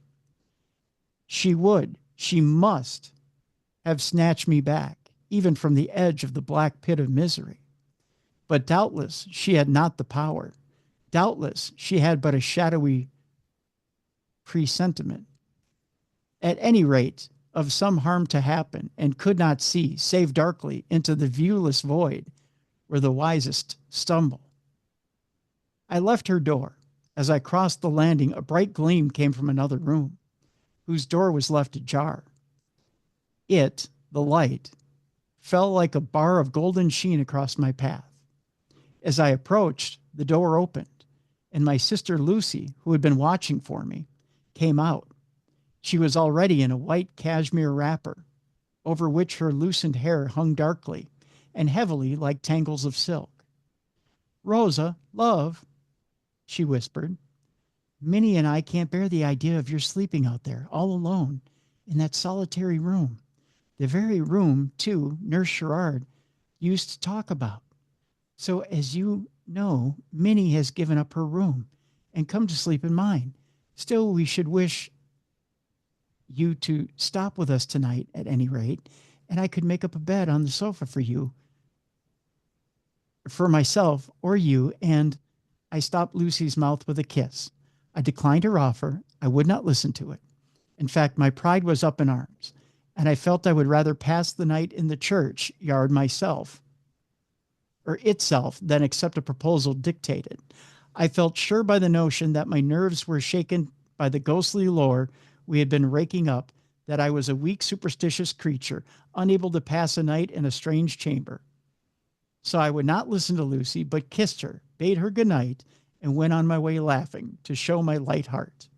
Yet as I looked back in the dark corridor and saw a friendly door still ajar, the yellow bar of light still crossing from wall to wall, the sweet, kind face still peering after me from amid its clustering curls, I felt a thrill of sympathy, a wish to return, and a yearning after human love and companionship. False shame was strongest and conquered. I waved a gay adieu. I turned the corner, and peeping over my shoulder, I saw a door close. The bar of yellow light was there no longer, in the darkness of the passage.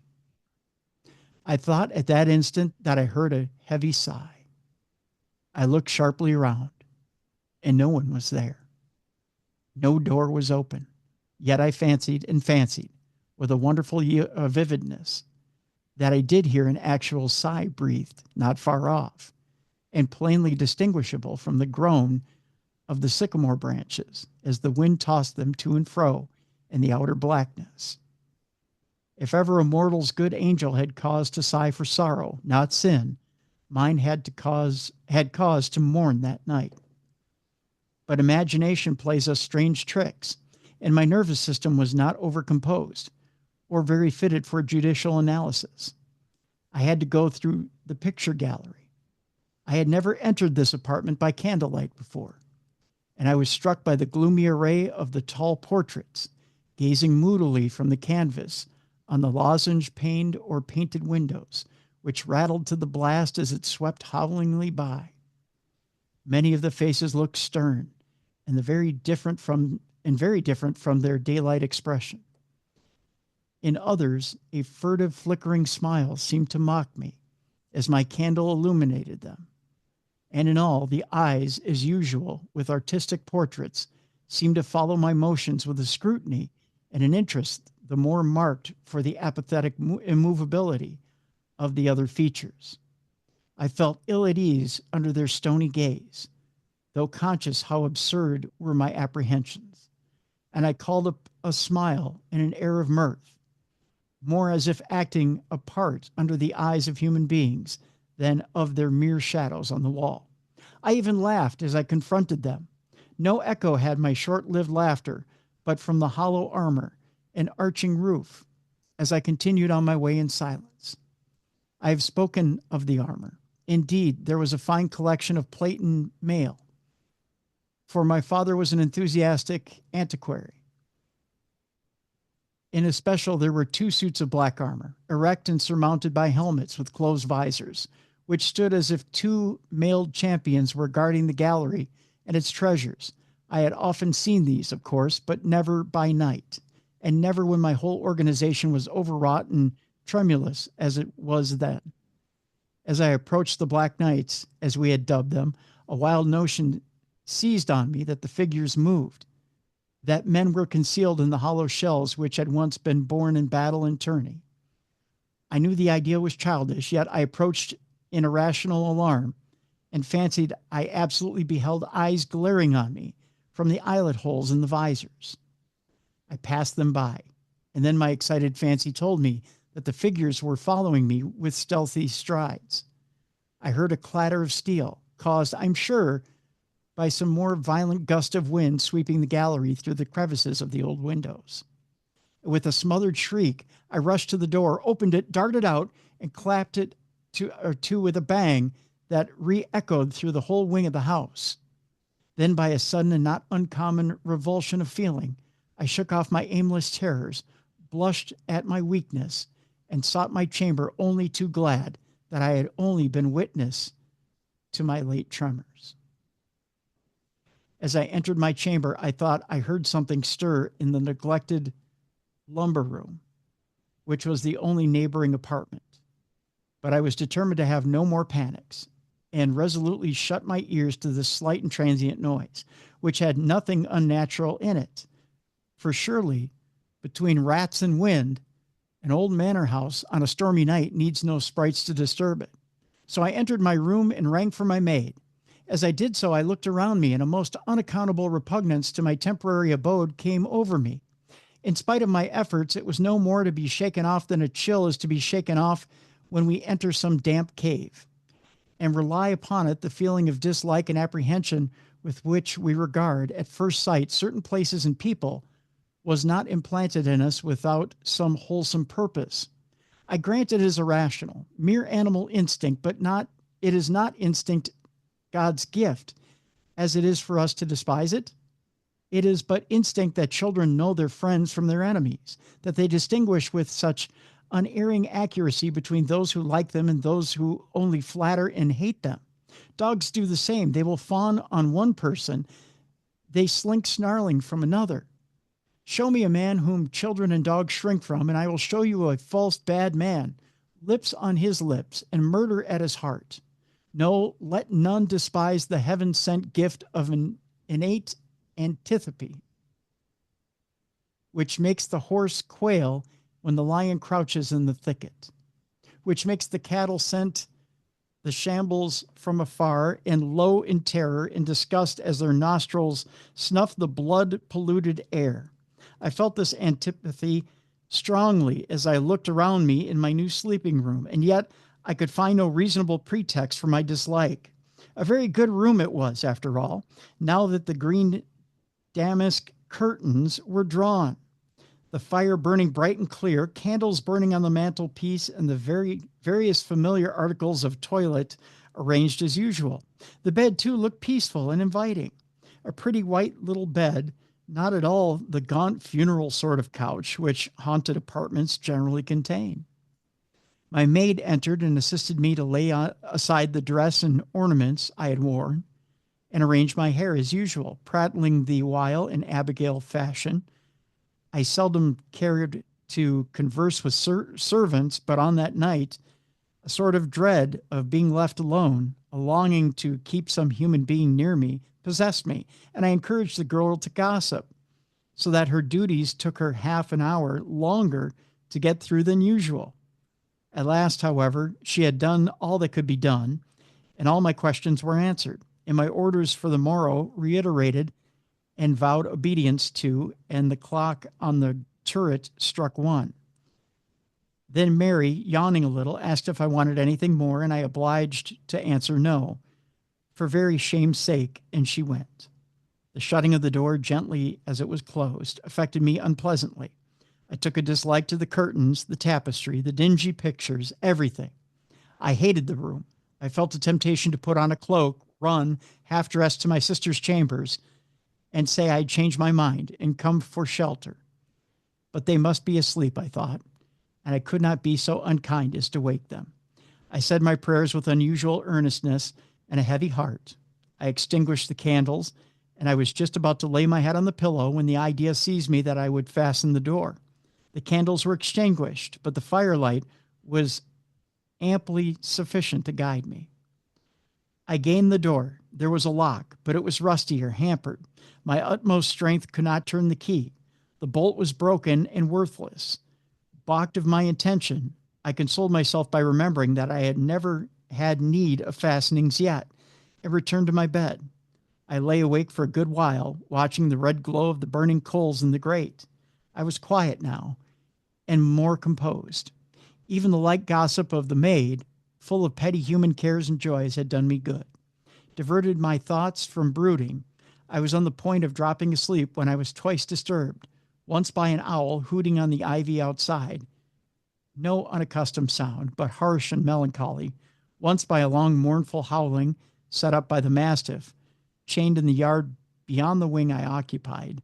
A long-drawn, lugubrious howling was this latter, and much such a note as the vulgar declared to herald a death in the family. This was a fancy I had never shared, but yet I could not help feeling that the dog's mournful moans were sad and expressive of terror, not at all like his fierce, honest barking of anger, but rather as if something evil and unwanted were abroad. But soon I fell asleep. How long had I slept? I never knew. I awoke at once with that abrupt start, which we all know well, and which carries us in a second from utter unconsciousness to the full use of our faculties. The fire was still burning, but was very low, and half the room or more was in deep shadow. I knew I felt that some person or thing was in the room, although nothing unusual was to be seen by the feeble light. Yet it was a sense of danger that had aroused me from my slumber. I experienced, while yet asleep, the chill and shock of a sudden alarm. And I knew, even in the act of throwing off sleep like a mantle, why I awoke, and that some intruder was present. Yet, I though listened intently, no sound was audible, except the faint murmur of the fire, the dropping of a cinder from the bars, the loud irregular beatings of my own heart.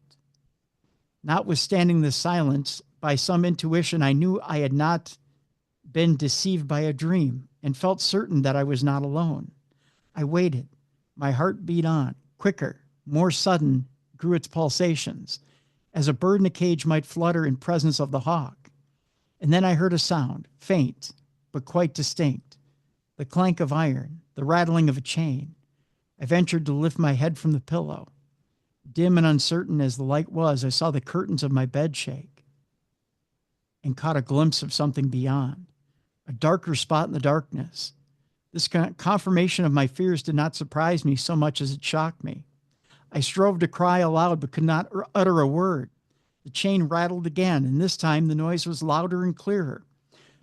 But though I strained my eyes, they could not penetrate the obscurity that shrouded the other end of the chamber, whence came the sullen clanking. In a moment, several distinct trains of thought, like many-colored strands of thread twining into one, became palpable to my mental vision. Was it a robber? Could it be a supernatural visitant? Or was I the victim of a cruel trick, such as I had heard of, in which some thoughtless person loved to practice on the timid reckless of its dangerous results? And then a new idea, with some ray of comfort in it, suggested itself. There is a fine young dog of the Newfoundland breed, a favorite of my father's, which was usually chained by night in an outhouse. Neptune might have broken loose, found its way into my room, and finding the door imperfectly closed, have pushed it open and entered. I breathed more freely as this harmless interpretation of the noise forced itself upon me. It must be the dog. As I was distressing myself uselessly, I resolved to call him. I strove to utter his name. Neptune, Neptune. But a secret apprehension restrained me, and I was mute. The chain then clanked nearer and nearer to the bed, and presently I saw a dusky, shapeless mass appear between the curtains on the opposite side to where I was lying. How I longed to hear the whine of the poor animal that I had hoped might be the cause of my alarm, but no, I heard no sound save the rustle of the curtains and the clash of the iron chain. Just then the dying flame of the fire leapt up, and with one sweeping, hurried glance, I saw the door that was shut, and horror, it's not the dog. It is a semblance of a human form that now throws itself heavily on the bed, outside the clothes, and lies there, huge and swart, and the red gleam that treacherously dies away from showing so much to affright, and it sinks into dull darkness. There was now no light left, though the red cinders yet glowed with a ruddy gleam like the eyes of wild beasts. The chain rattled no more. I tried to speak, to scream wildly for help. My mouth was parched. My tongue refused to obey. I could not utter a cry, and indeed, who could have heard me? Alone I was, in that solitary chamber with no living neighbor, and the picture gallery between me and any aid that even the loudest, most piercing shriek could summon. And the storm that howled without would have drowned out my voice, even if help had been at hand. To call aloud to demand who was there, alas, how useless, how perilous. If the intruder were a robber, my outcries would but goad him to fury. But what robber would act thus? As if a trick that seemed impossible. And yet what lay by my side, now wholly unseen? I strove to pray aloud as there rushed on my memory a flood of weird legends, the dreaded yet fascinating lore of my childhood. I had heard and read of the spirits of wicked men forced to revisit the scenes of earthly crimes, or demons that lurked in certain accursed spots of the ghoul and vampire of the East, stealing amid the graves they rifled for their ghostly banquets. And I shuddered as I gazed on the blank darkness where I knew it lay. It stirred, it moaned hoarsely, and again I heard the chain clank close beside me. So close that it must have almost touched me. I drew myself from it, shrinking away in loathing and terror of the evil thing. What I knew not, but felt that something malignant was near. And yet, in the extremity of my fear, I dared not speak. I was strangely cautious to be silent, even in moving farther off, for I had a wild hope that it, the phantom, the creature, whatever it was, had not discovered my presence in the room. And then I remembered all of the events of the night, Lady Spellhurst's ill-omened vaticinations, her half-warnings, her singular look as we'd parted, my sister's persuasions, my terror in the gallery, the remark that this was the room Nurse Sherrard used to talk of. And then memory, stimulated by fear, recalled the long-forgotten past, the ill repute of this disused chamber, the sins that had witnessed, the blood spilled, the poison administered by unnatural hate within its walls, the tradition which called it haunted, the green room. I remembered how fearfully the servants avoided it, how it was mentioned rarely and in whispers when we were children, and how it was regarded as a mysterious region, unfit for mortal habitation. Was it the dark form with the chain, a creature of this world, or a specter? And again, more dreadful still, could it be that the corpses of wicked men were forced to rise and haunt in the body the places where they had wrought their evil deeds? And was such as these my grisly neighbor? The chain faintly rattled. My hair bristled. My eyeballs seemed starting from their sockets. The damps of a great anguish were on my brow. My heart labored as if I were crushed beneath some vast weight. Sometimes it appeared to stop its frenzied beatings. Sometimes its pulsations were fierce and hurried. My breath came short as with extreme difficulty, and I shivered as if with cold. Yet I feared to stir. It moved. It moaned. Its fetters clanked dismally. The couch creaked and shook. This was no phantom, then no air-drawn specter, but its very solidity, its palpable presence were 1,000 times more terrible. I felt that I was in the very grasp of what could not only affright but harm, of something whose contact sickened the soul with deathly fear. I made a desperate resolve. I glided from the bed. I seized a warm wrapper, threw it around me, and tried to grope with extended hands my way to the door. My heart beat high at the hope of escape, but I had scarcely taken one step before the moaning was renewed. It changed into a threatening growl that would have suited a wolf's throat, and a hand clutched at my sleeve. I stood motionless. The muttering growl sank to a moan again. The chain sounded no more, but still the hand held its gripe of my garment, and I feared to move. It knew my presence then.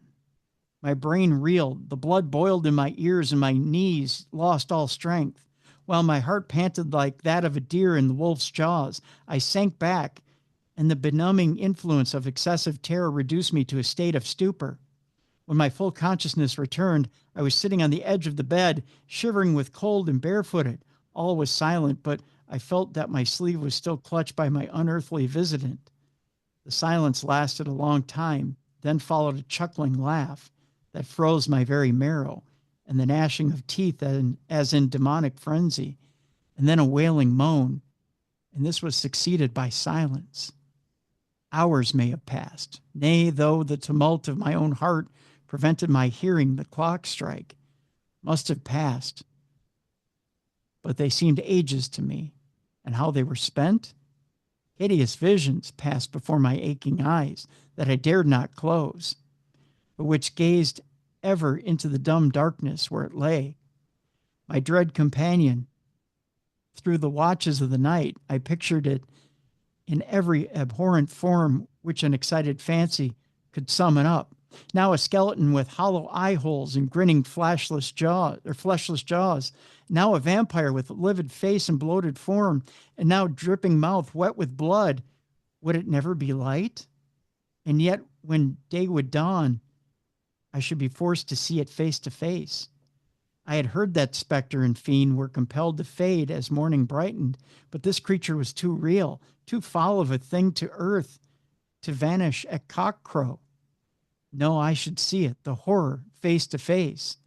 And then the cold prevailed, and my teeth chattered, and shiverings ran down me. And yet there was the damp of agony on my bursting brow. Some indistinct made me snatch at a shawl or cloak that lay on a chair within reach and wrap it around me. The moan was renewed, and the chain just stirred. Then I sank into apathy, like an Indian at the stake, in the intervals of torture. Hours fled by, and I remained like a statue of ice, rigid and mute. I even slept, for I remembered that I started to find the cold gray light of an early winter's day was on my face, and stealing around the room from between the heavy curtains of the window, shuddering but urged by the impulse that rivets the gaze of the bird upon the snake, I turned to see the horror of the night. Yes, it was no fevered dream, no hallucination of sickness, no airy phantom, unable to face the dawn. In the sickly light, I saw it lying on the bed, with its grim head on the pillow. A man? Or a corpse arisen from its unhallowed grave, and awaiting the demon that animated it? There it lay, a gaunt, gigantic form, wasted to a skeleton, half clad, foul with dust and clotted gore, its huge limbs flung upon the couch as if at random, its shaggy hair streaming all over the pillows like a lion's mane. Its face was towards me.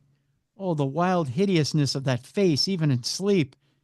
Its features was human, even though its horrid mask of mud and half-dried bloody gouts, but the expression was brutish and savagely fierce. The white teeth were visible between its parted lips in a malignant grin. The tangled hair and beard were mixed in leonine fashion and confusion, and there were scars disfiguring the brow.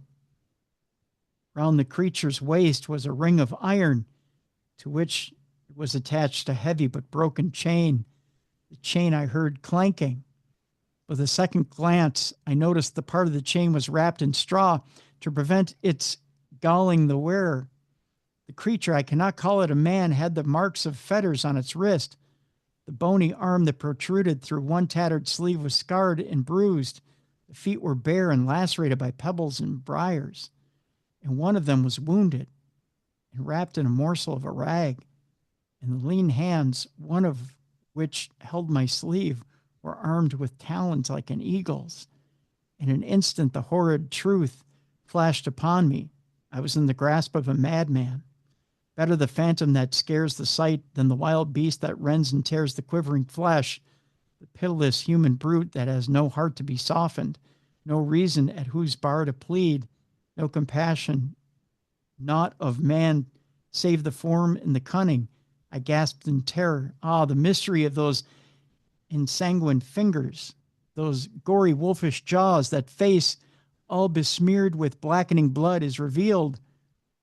The slain sheep, so mangled and rent, fantastic butchery, the print of the naked foot, all were explained. And the chain, the broken link of which was found near the slaughtered animals, it came from his broken chain, the chain he had snapped, doubtless in his escape from the asylum where his raging frenzy had been fettered and bound. In vain, in vain. Ah, me. How had this grisly Samson broken manacles and prison bars? How had he eluded guardian and keeper in a hostile world and come hither on his wild way, hunted like a beast of prey and snatching his hideous banquet like a beast of prey too? Yes, through the tatters of his mean and ragged garb, I could see the marks of the severities, cruel and foolish, with which men in that time tried to tame the might of madness, the scourge. Its marks were there, and the scars of the hard iron fetters, and many a cicatrice and welt that told a dismal tale of harsh usage. But now he was loose, free to play the brute, the baited, tortured brute that they had made him. Now, without the cage, the ready to gloat over the victims his strength should overpower. Horror, horror! I was the prey, the victim, already in the tiger's clutch, and a deadly sickness came over me, and the iron entered into my soul, and I longed to scream, and was dumb. I died 1,000 deaths as that awful morning wore on. I dared not faint. But words cannot paint what I suffered as I waited till the moment when he should open his eyes and be aware of my presence, for I was assured he knew not. He had entered the chamber as a lair, when weary and gorged with his horrid orgy, and he had flung himself down to sleep without a suspicion that he was not alone. Even as he was grasping my sleeve, it was doubtless an act done betwixt sleeping and waking, like his unconscious moans and laughter in some frightful dream. Hours went on.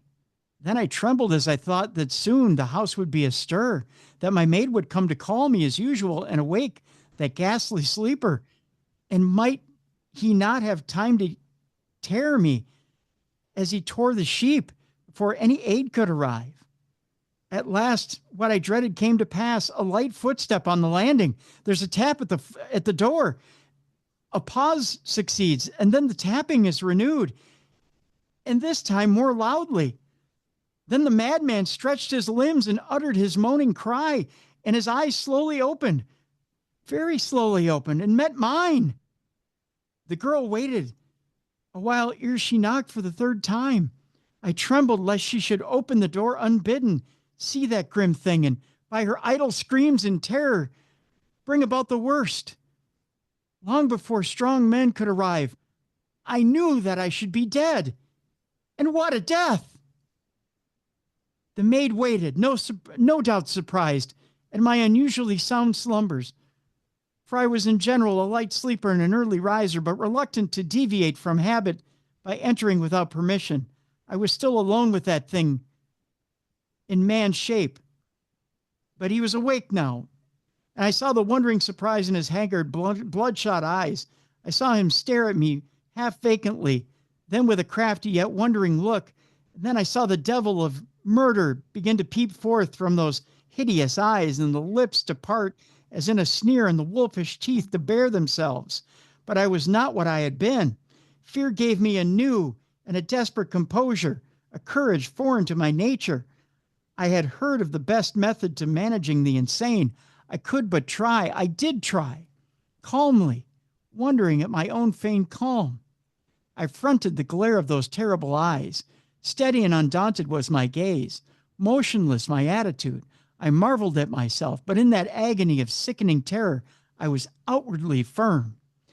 They sink, they quail unabashed, those dreadful eyes, before the gaze of a helpless girl, and the shame that is never absent from the insanity bears down the pride of strength, the bloody cravings of the wild beast.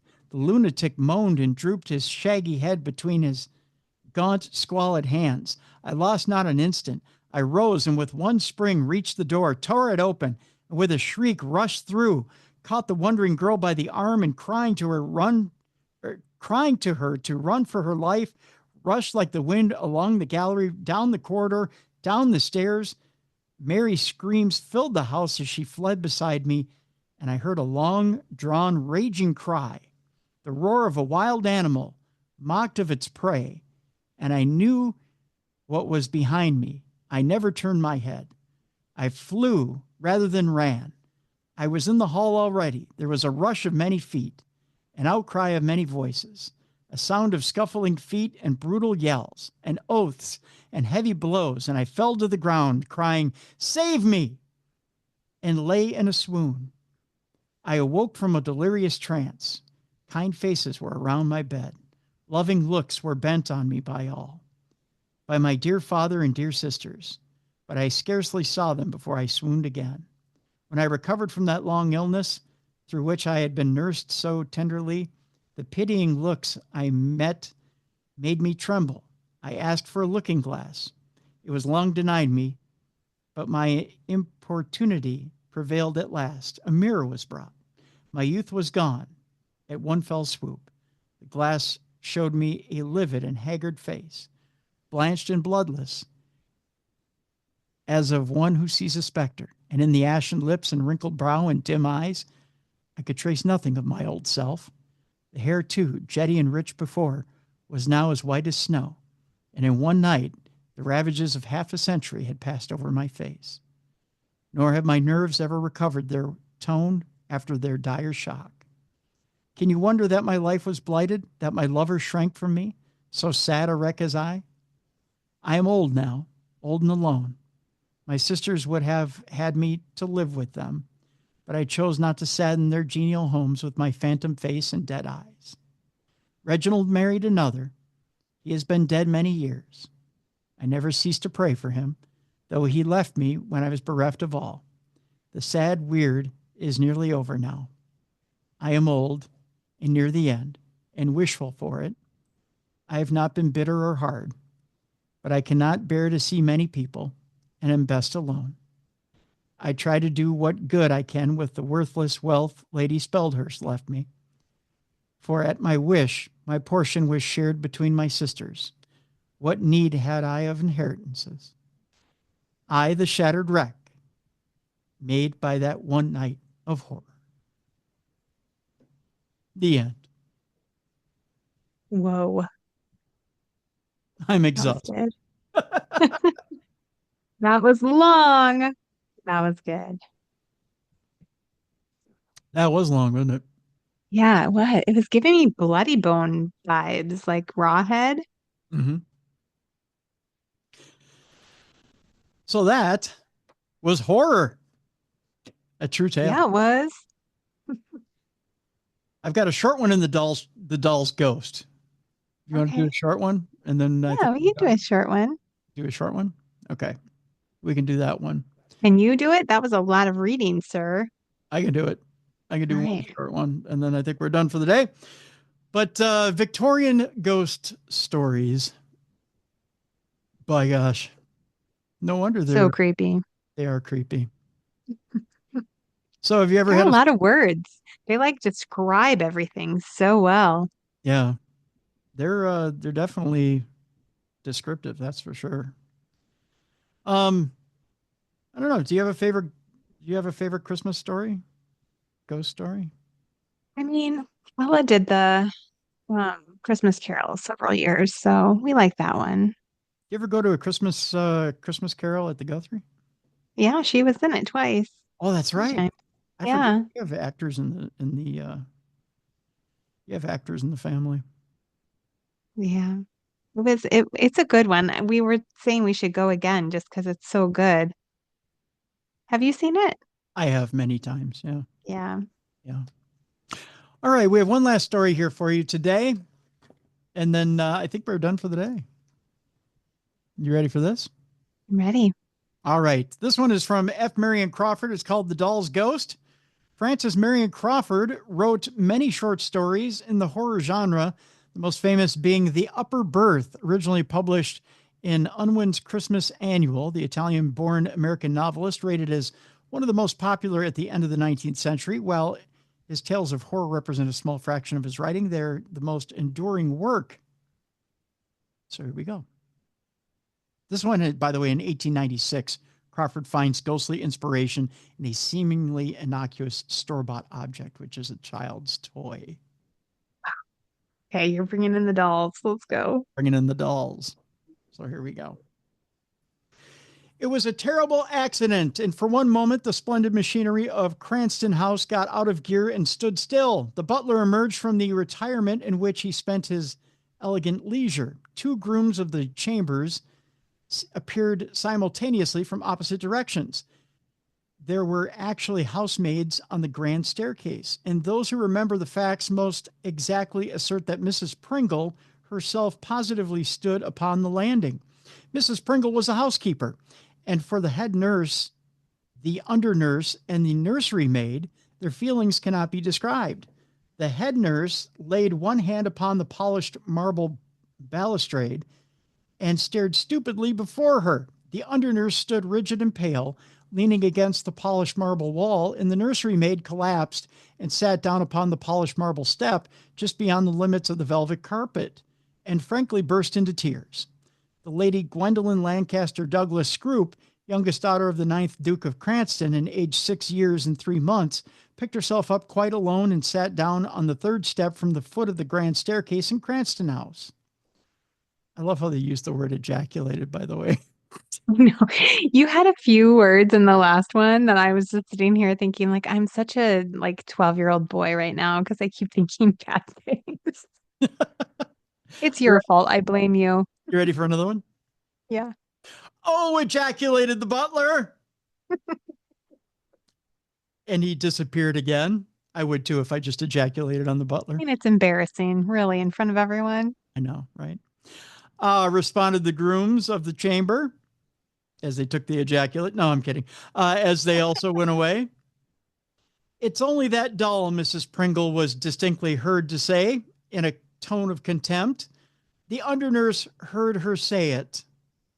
Then the 3 nurses gathered round Lady Gwendolyn and patted her and gave her unhealthy things out of their pockets and hurried her out of Cranston House as fast as they could, lest it should be found upstairs that they had allowed the Lady Gwendolyn Lancaster Douglas Scroop to tumble down the grand staircase with her doll in her arms. And as the doll was badly broken, the nursery maid had carried it, with the pieces, wrapped up in Lady Gwendolyn's little cloak. It was not far to Hyde Park, and when they had reached a quiet place, they took means to find out that Lady Gwendolyn had no bruises, for the carpet was very thick and soft, and there was thick stuff under it to make it softer. Lady Gwendolyn Douglas Scroop sometimes yelled, but she never cried. It was because she had yelled that the nurses had allowed her to go downstairs alone with Nina, the doll, under one arm, while she steadied herself with the other hand on the balustrade and trod upon the polished marble steps up beyond the edge of the carpet. So she had fallen, and Nina had come to grief. When the nurses were quite sure that she was not hurt, they unwrapped the doll and looked at her in her turn. She had been a very beautiful doll, very large and fair and healthy, with real yellow hair and eyelids that would open and shut over her very grown-up dark eyes. Moreover, when you moved her right arm up and down, she said, Papa. And when you moved the left, she said, Mama, very distinctly. Oh, I could do the voices too. You want me to do the voices? Yeah, do it. Okay. I heard her say, Pa, when she fell, said the undernurse, who heard everything. But she ought to have said, Papa. That's because her arm went up when she hit the step, said the head nurse. She'll say the other, Pa, when I put it down again. Pa, said Nina, as her right arm was pushed down, and speaking through her broken face, it was cracked right across from the upper corner of her forehead with a hideous gash through the nose and down to the little frilled collar of the pale green silk Mother Hubbard frock, and the 2 little 3-cornered pieces of porcelain had fallen out. I'm sure it's a wonder she can speak at all, being all smashed, said the undernurse. You have to take her to Mr. Puckler, said her superior. It's not far, and you'd better go at once.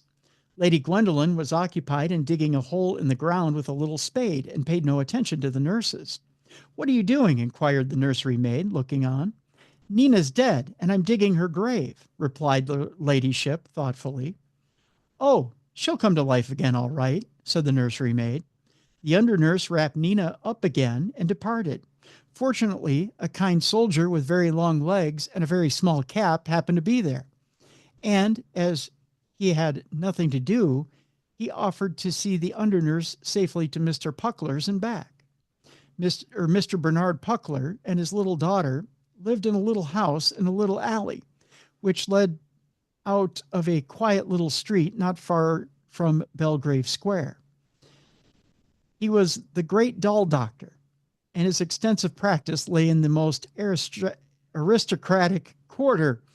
He mended dolls of all sizes and ages, boy dolls and girl dolls, baby dolls in long clothes, and grown-up dolls in fashionable gowns, talking dolls and dumb dolls, those that shut their eyes when they lay down, and those whose eyes had to be shut for them by means of a mysterious wire.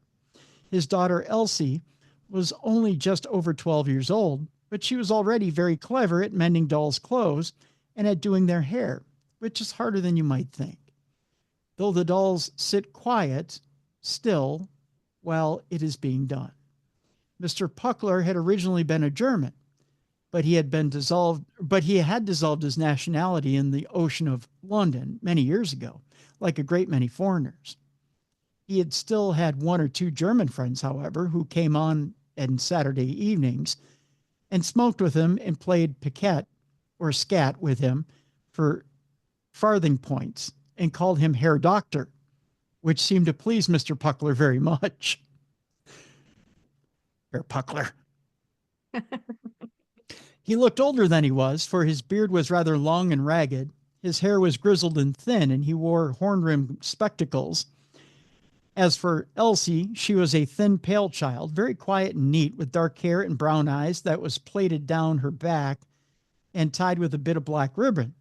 She mended the dolls' clothes and took the dolls back to their homes when they were quite strong again.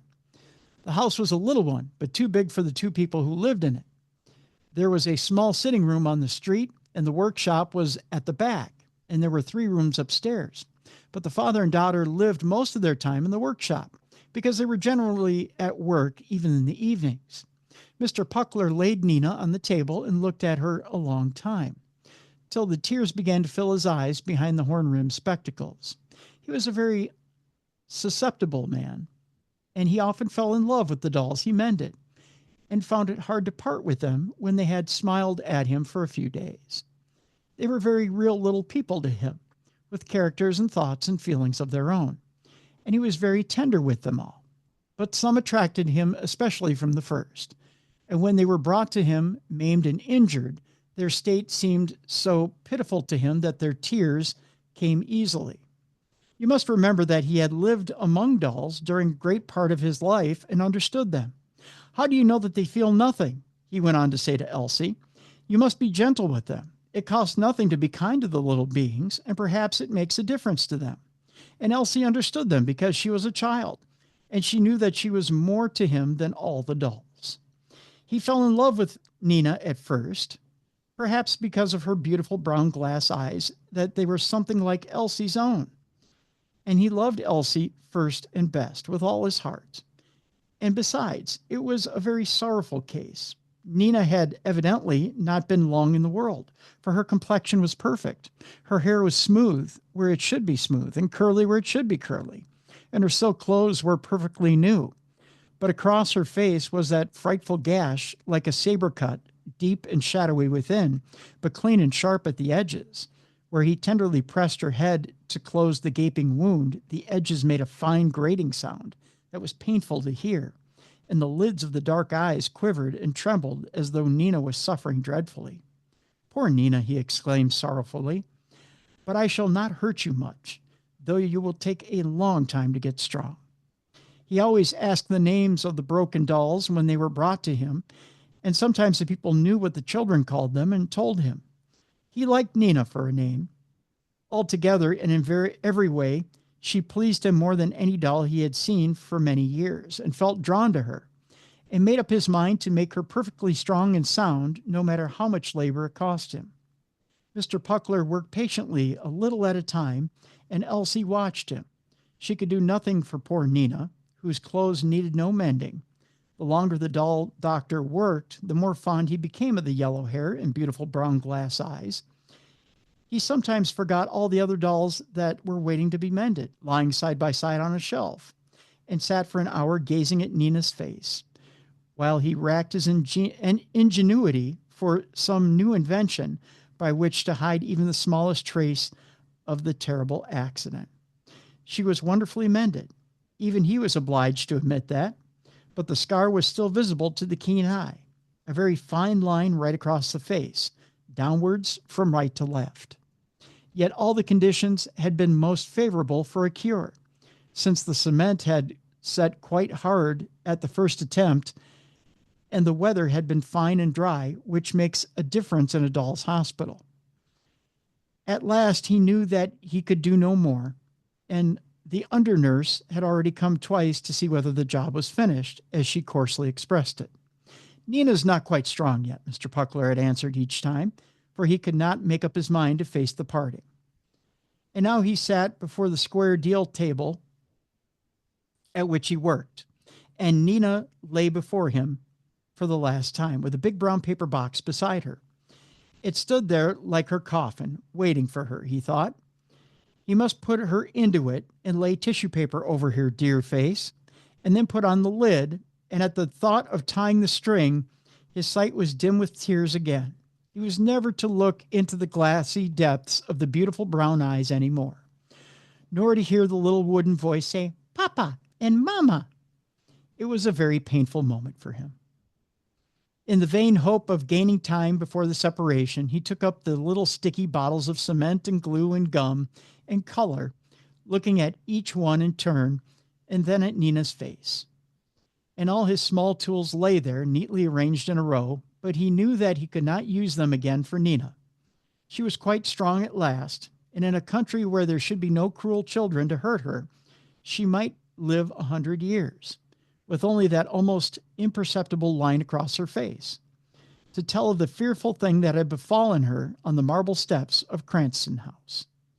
Suddenly, Mr. Puckler's heart was quite full, and he rose abruptly from his seat and turned away. "Elsie," he said unsteadily, "you must do it for me. I cannot bear to see her go into the box." So he went and stood at the window with his back turned, while Elsie did what he had not the heart to do. "Is it done?" he asked, not turning around. "Then take her away, my dear. Put on your hat and take her to Cranston House quickly. And when you are gone, I will turn around." Elsie was used to her father's queer ways with the dolls, and though she had never seen him so much moved by a parting, she was not much surprised.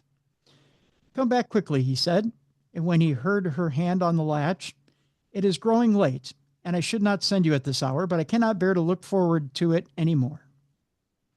When Elsie was gone, he left the window and sat down in his place before the table again to wait for the child to come back. He touched the place where Nina had laid very gently and recalled the softly tinted pink face and the glass eyes and the ringlets of yellow hair till he could almost see them. The evenings were long, for it was late in the spring, but it began to grow dark soon, and Mr. Puckler wondered why Elsie did not come back. She had been gone an hour and a half, and that was much longer than he had expected, for it was barely half a mile from Belgrave Square to Cranston House. He reflected that the child must have been kept waiting, but as twilight deepened, he grew anxious and walked up and down in the dim workshop, no longer thinking of Nina, but of Elsie, his own living child, whom he loved. An undefinable, disquieting sensation came upon him by fine degrees, a chilliness and faint stirring of his thin hair, joined with a wish to be in any company rather than be alone much longer. It was the beginning of fear. He told himself in strong German English that he was a foolish old man, and he began to feel about for the matches in the dusk. He knew just where they should be, for he always kept them in the same place, close to the little tin box that held bits of sealing wax for various colors, for some kinds of mending. But somehow he could not find the matches in the gloom. Something had happened to Elsie, he was sure, and as his fear increased, he felt as though it might be allayed if he could get a light and see what time it was. Then he called himself a foolish old man again, and as the sound of his voice startled him in the dark, he could not find his matches. The window was gray still. He might see what time it was if he went close to it, if he could go and get the matches out of the cupboard afterwards. He stood back from the table to get out of the way of the chair, to begin to cross the board floor. Something was following him in the dark. There was a small pattering, as of tiny feet upon the boards. He stopped and listened, and the roots of his hair tingled. It was nothing, and he was a foolish old man. He made 2 steps more, and he was sure that he heard the little pattering again. He turned his back to the window, leaning against the sash so that the panes of the window began to crack, and he faced the dark. Everything was quiet still, and it smelt of paste and cement and wood filings as usual. "Is that you, Elsie?" he asked, and he was surprised by the fear in his voice. There was no answer in the room, and he held up his watch and tried to make out just what time it was by the gray dusk that was just not darkness. So far as he could see, it was within 2 or 3 minutes of 10 o'clock. He had been a long time alone. He was shocked and frightened for Elsie out in London so late, and he almost ran across the room to the door. As he fumbled for the latch, he distinctly heard the running of little feet after him. "Mice!" he exclaimed feebly, just as he got the door open. He shut it quickly behind him and felt as though some cold thing had settled on his back, and were writhing upon him. The passage was quite dark, but he found his hat and was out in the alley in a moment, breathing more freely and surprised to find how much light there was still in the open air. He could see the pavement clearly under his feet, and far off in the street to which the alley led, he could hear the laughter and calls of children, playing some game outdoors. He wondered how he could have been so nervous, and for an instant, he thought of going back into the house to wait quietly for Elsie. But instantly, he felt that nervous fright of something stealing over him yet again. In any case, it was better to walk up to Cranston House and ask the servants about the child. One of the women had perhaps taken a fancy to her and was probably even now giving her tea and cake. He walked quickly to Belgrave Square and then up the broad streets, listening as he went, whenever there was no other sound for the tiny footsteps. But he heard nothing and was laughing at himself when he rang the servant's bell at the big house. Of course, the child must be there. The person who opened the door was quite an inferior person, for it was a back door, but affected the manners of the front, and stared at Mr. Puckler superciliously under the strong light. No little girl had been seen, and he knew nothing about no dolls. And that's a quote. "She's my little girl," said Mr. Puckler tremulously, for all his anxiety was returning tenfold, "and I am afraid something has happened." The inferior person said rudely that nothing could have happened to her in that house, because she had not been there, which was a jolly good reason why. And Mr. Puckler was obliged to admit that the man ought to know, as it was his business to keep the door and let people in. He wished to be allowed to speak to the under-nurse, who knew him, but the man was ruder than ever and finally shut the door in his face. When the doll doctor was alone in the street, he steadied himself by the railing, for he felt as though he were breaking in two, just as some dolls break in the middle of the backbone. Presently he knew that he must be doing something to find Elsie, and that gave him strength. He began walking as quickly as he could through the streets, following every highway and byway which his little girl might have taken on her errand. He also asked several policemen in vain if they had seen her, and most of them answered him kindly, for they saw he was a sober man and in his right senses, and some of them had little girls of their own. It was 1 o'clock in the morning when he went up to his own door again, worn out and hopeless and broken-hearted. As he turned the key in his lock, his heart stood still, for he knew that he was awake and not dreaming, and that he really heard those tiny footsteps pattering to meet him inside the house along the passage. But he was too unhappy to be much frightened any more, and his heart went on again with a dull, regular pain that ground its way all the way through him with every pulse. So he went in and hung up his hat in the dark, and found the matches in the cupboard and the candlestick in its place in the corner.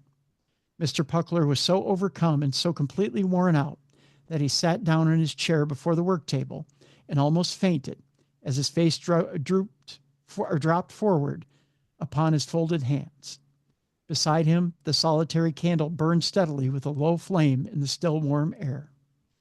"Elsie, Elsie," he moaned against his yellow knuckles. And that was all he could say. And it was no relief to him. On the contrary, the very sound of the name was a new and sharp pain that pierced his ears and his head and his very soul. For every time he repeated the name, it meant that little Elsie was dead, somewhere out in the streets of London in the dark.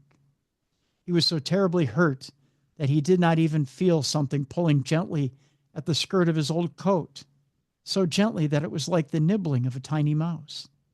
He might have thought it was really a mouse if he had noticed it.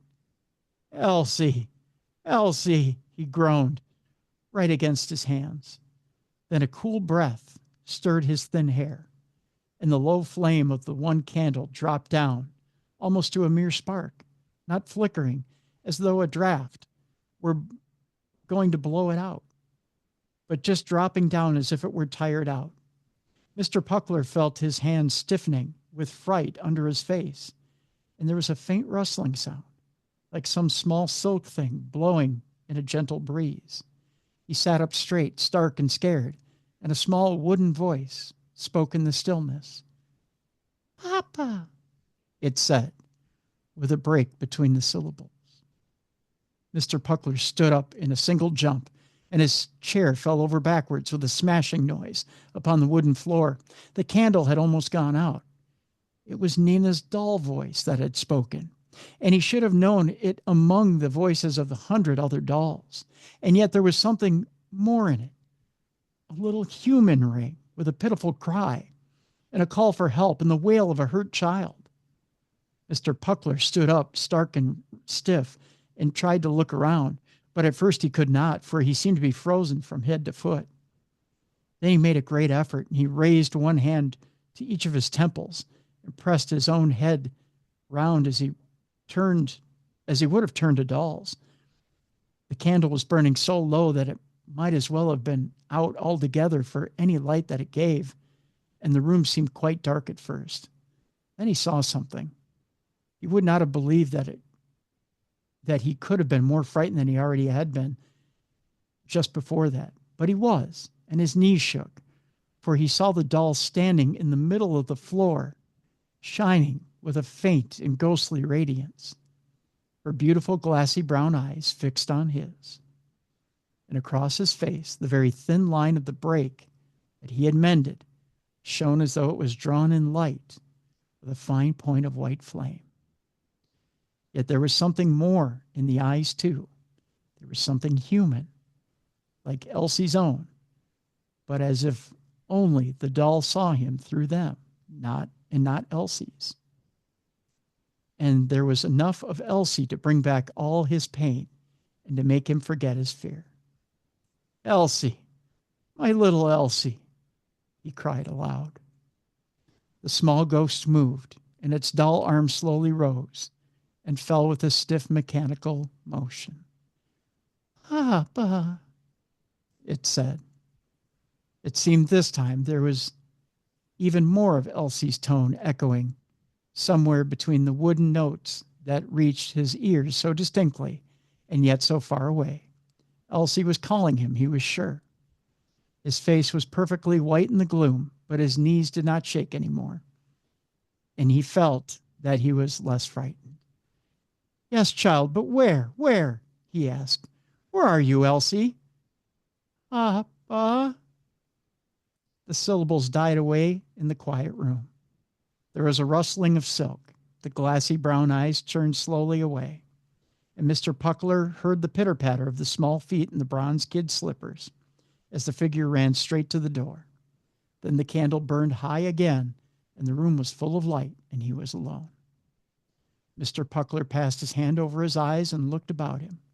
He could see everything quite clearly, and he felt that he must have been dreaming, though he was standing instead of sitting down. And he should have been if he had just waked up. The candle burned brightly now. There was the dolls to be mended, lying in a row with their toes up. The third one had lost her right shoe, and Elsie was making one. He knew that, and he was certainly not dreaming now. He had not been dreaming when he had come in from his fruitless search, and he had heard the doll's footsteps running to the door. He had not fallen asleep in his chair. How could he have possibly fallen asleep when his heart was breaking? He had been awake all the time. He steadied himself, set the fallen chair upon its legs, and had said to himself very emphatically that he was a foolish old man. He ought to be out in the street looking for his child, asking questions and inquiring at the police stations, where all accidents were reported as soon as they were known, at the hospitals. Papa! The longing, wailing, pitiful little wooden cry rang from the passage outside the door, and Mr. Puckler stood for an instant with a white face, transfixed and rooted to the spot. A moment later, his hand was on the latch. Then he was in the passage with the light streaming from the open door behind him. Right at the other end, he saw the little phantom shining clearly in the shadow, and the right hand seemed to be beckoning him as the arm rose and fell once more. He knew all at once that it had not come to frighten him, but to lead him. And when it disappeared and he walked boldly towards the door, he knew that it was in the street outside, waiting for him. He forgot that he was tired and had eaten no supper and had walked many miles, for a sudden hope ran through him like a golden stream of life. And sure enough, at the corner of the alley, at the corner of the street, and out in Belgrave Square, he saw the small ghost flitting before him. Sometimes it was only a shadow, where there was other light. But then the glare of the lamps made a pale green sheen on its little Mother Hubbard frock of silk. And sometimes where the street was dark and silent, the whole figure shone brightly, with its yellow curls and rosy neck. It seemed to trot along like a little tiny child, and Mr. Puckler could only almost hear its pattering of the bronze kid slippers on the pavement as it ran. But it went very fast, and he could only keep up with it, tearing along with its hat on its back of its head and his thin hair blown by the night breeze and his horn-rimmed spectacles firmly set upon his broad nose. On and on he went, and he had no idea where he was. He did not even care, for he certainly knew that he was going the right way. Then at last, in a wide, quiet street, he was standing before a big, sober-looking door that had 2 lamps on each side of it and a polished brass bell handle, which he pulled. And just inside, when the door was open, in the bright light, there was a little shadow and the pale green sheen of the little silk dress. And once more the small cry came to his ears, less pitiful and more longing. Papa? The shadow turned suddenly bright, and out of the brightness, the beautiful brown glass eyes were turned up happily to his, while the rosy mouth smiled so divinely that the phantom doll looked almost like a little angel just then. A little girl was brought in soon after 10 o'clock, said the quiet voice of the hospital doorkeeper. I think they thought she was only stunned.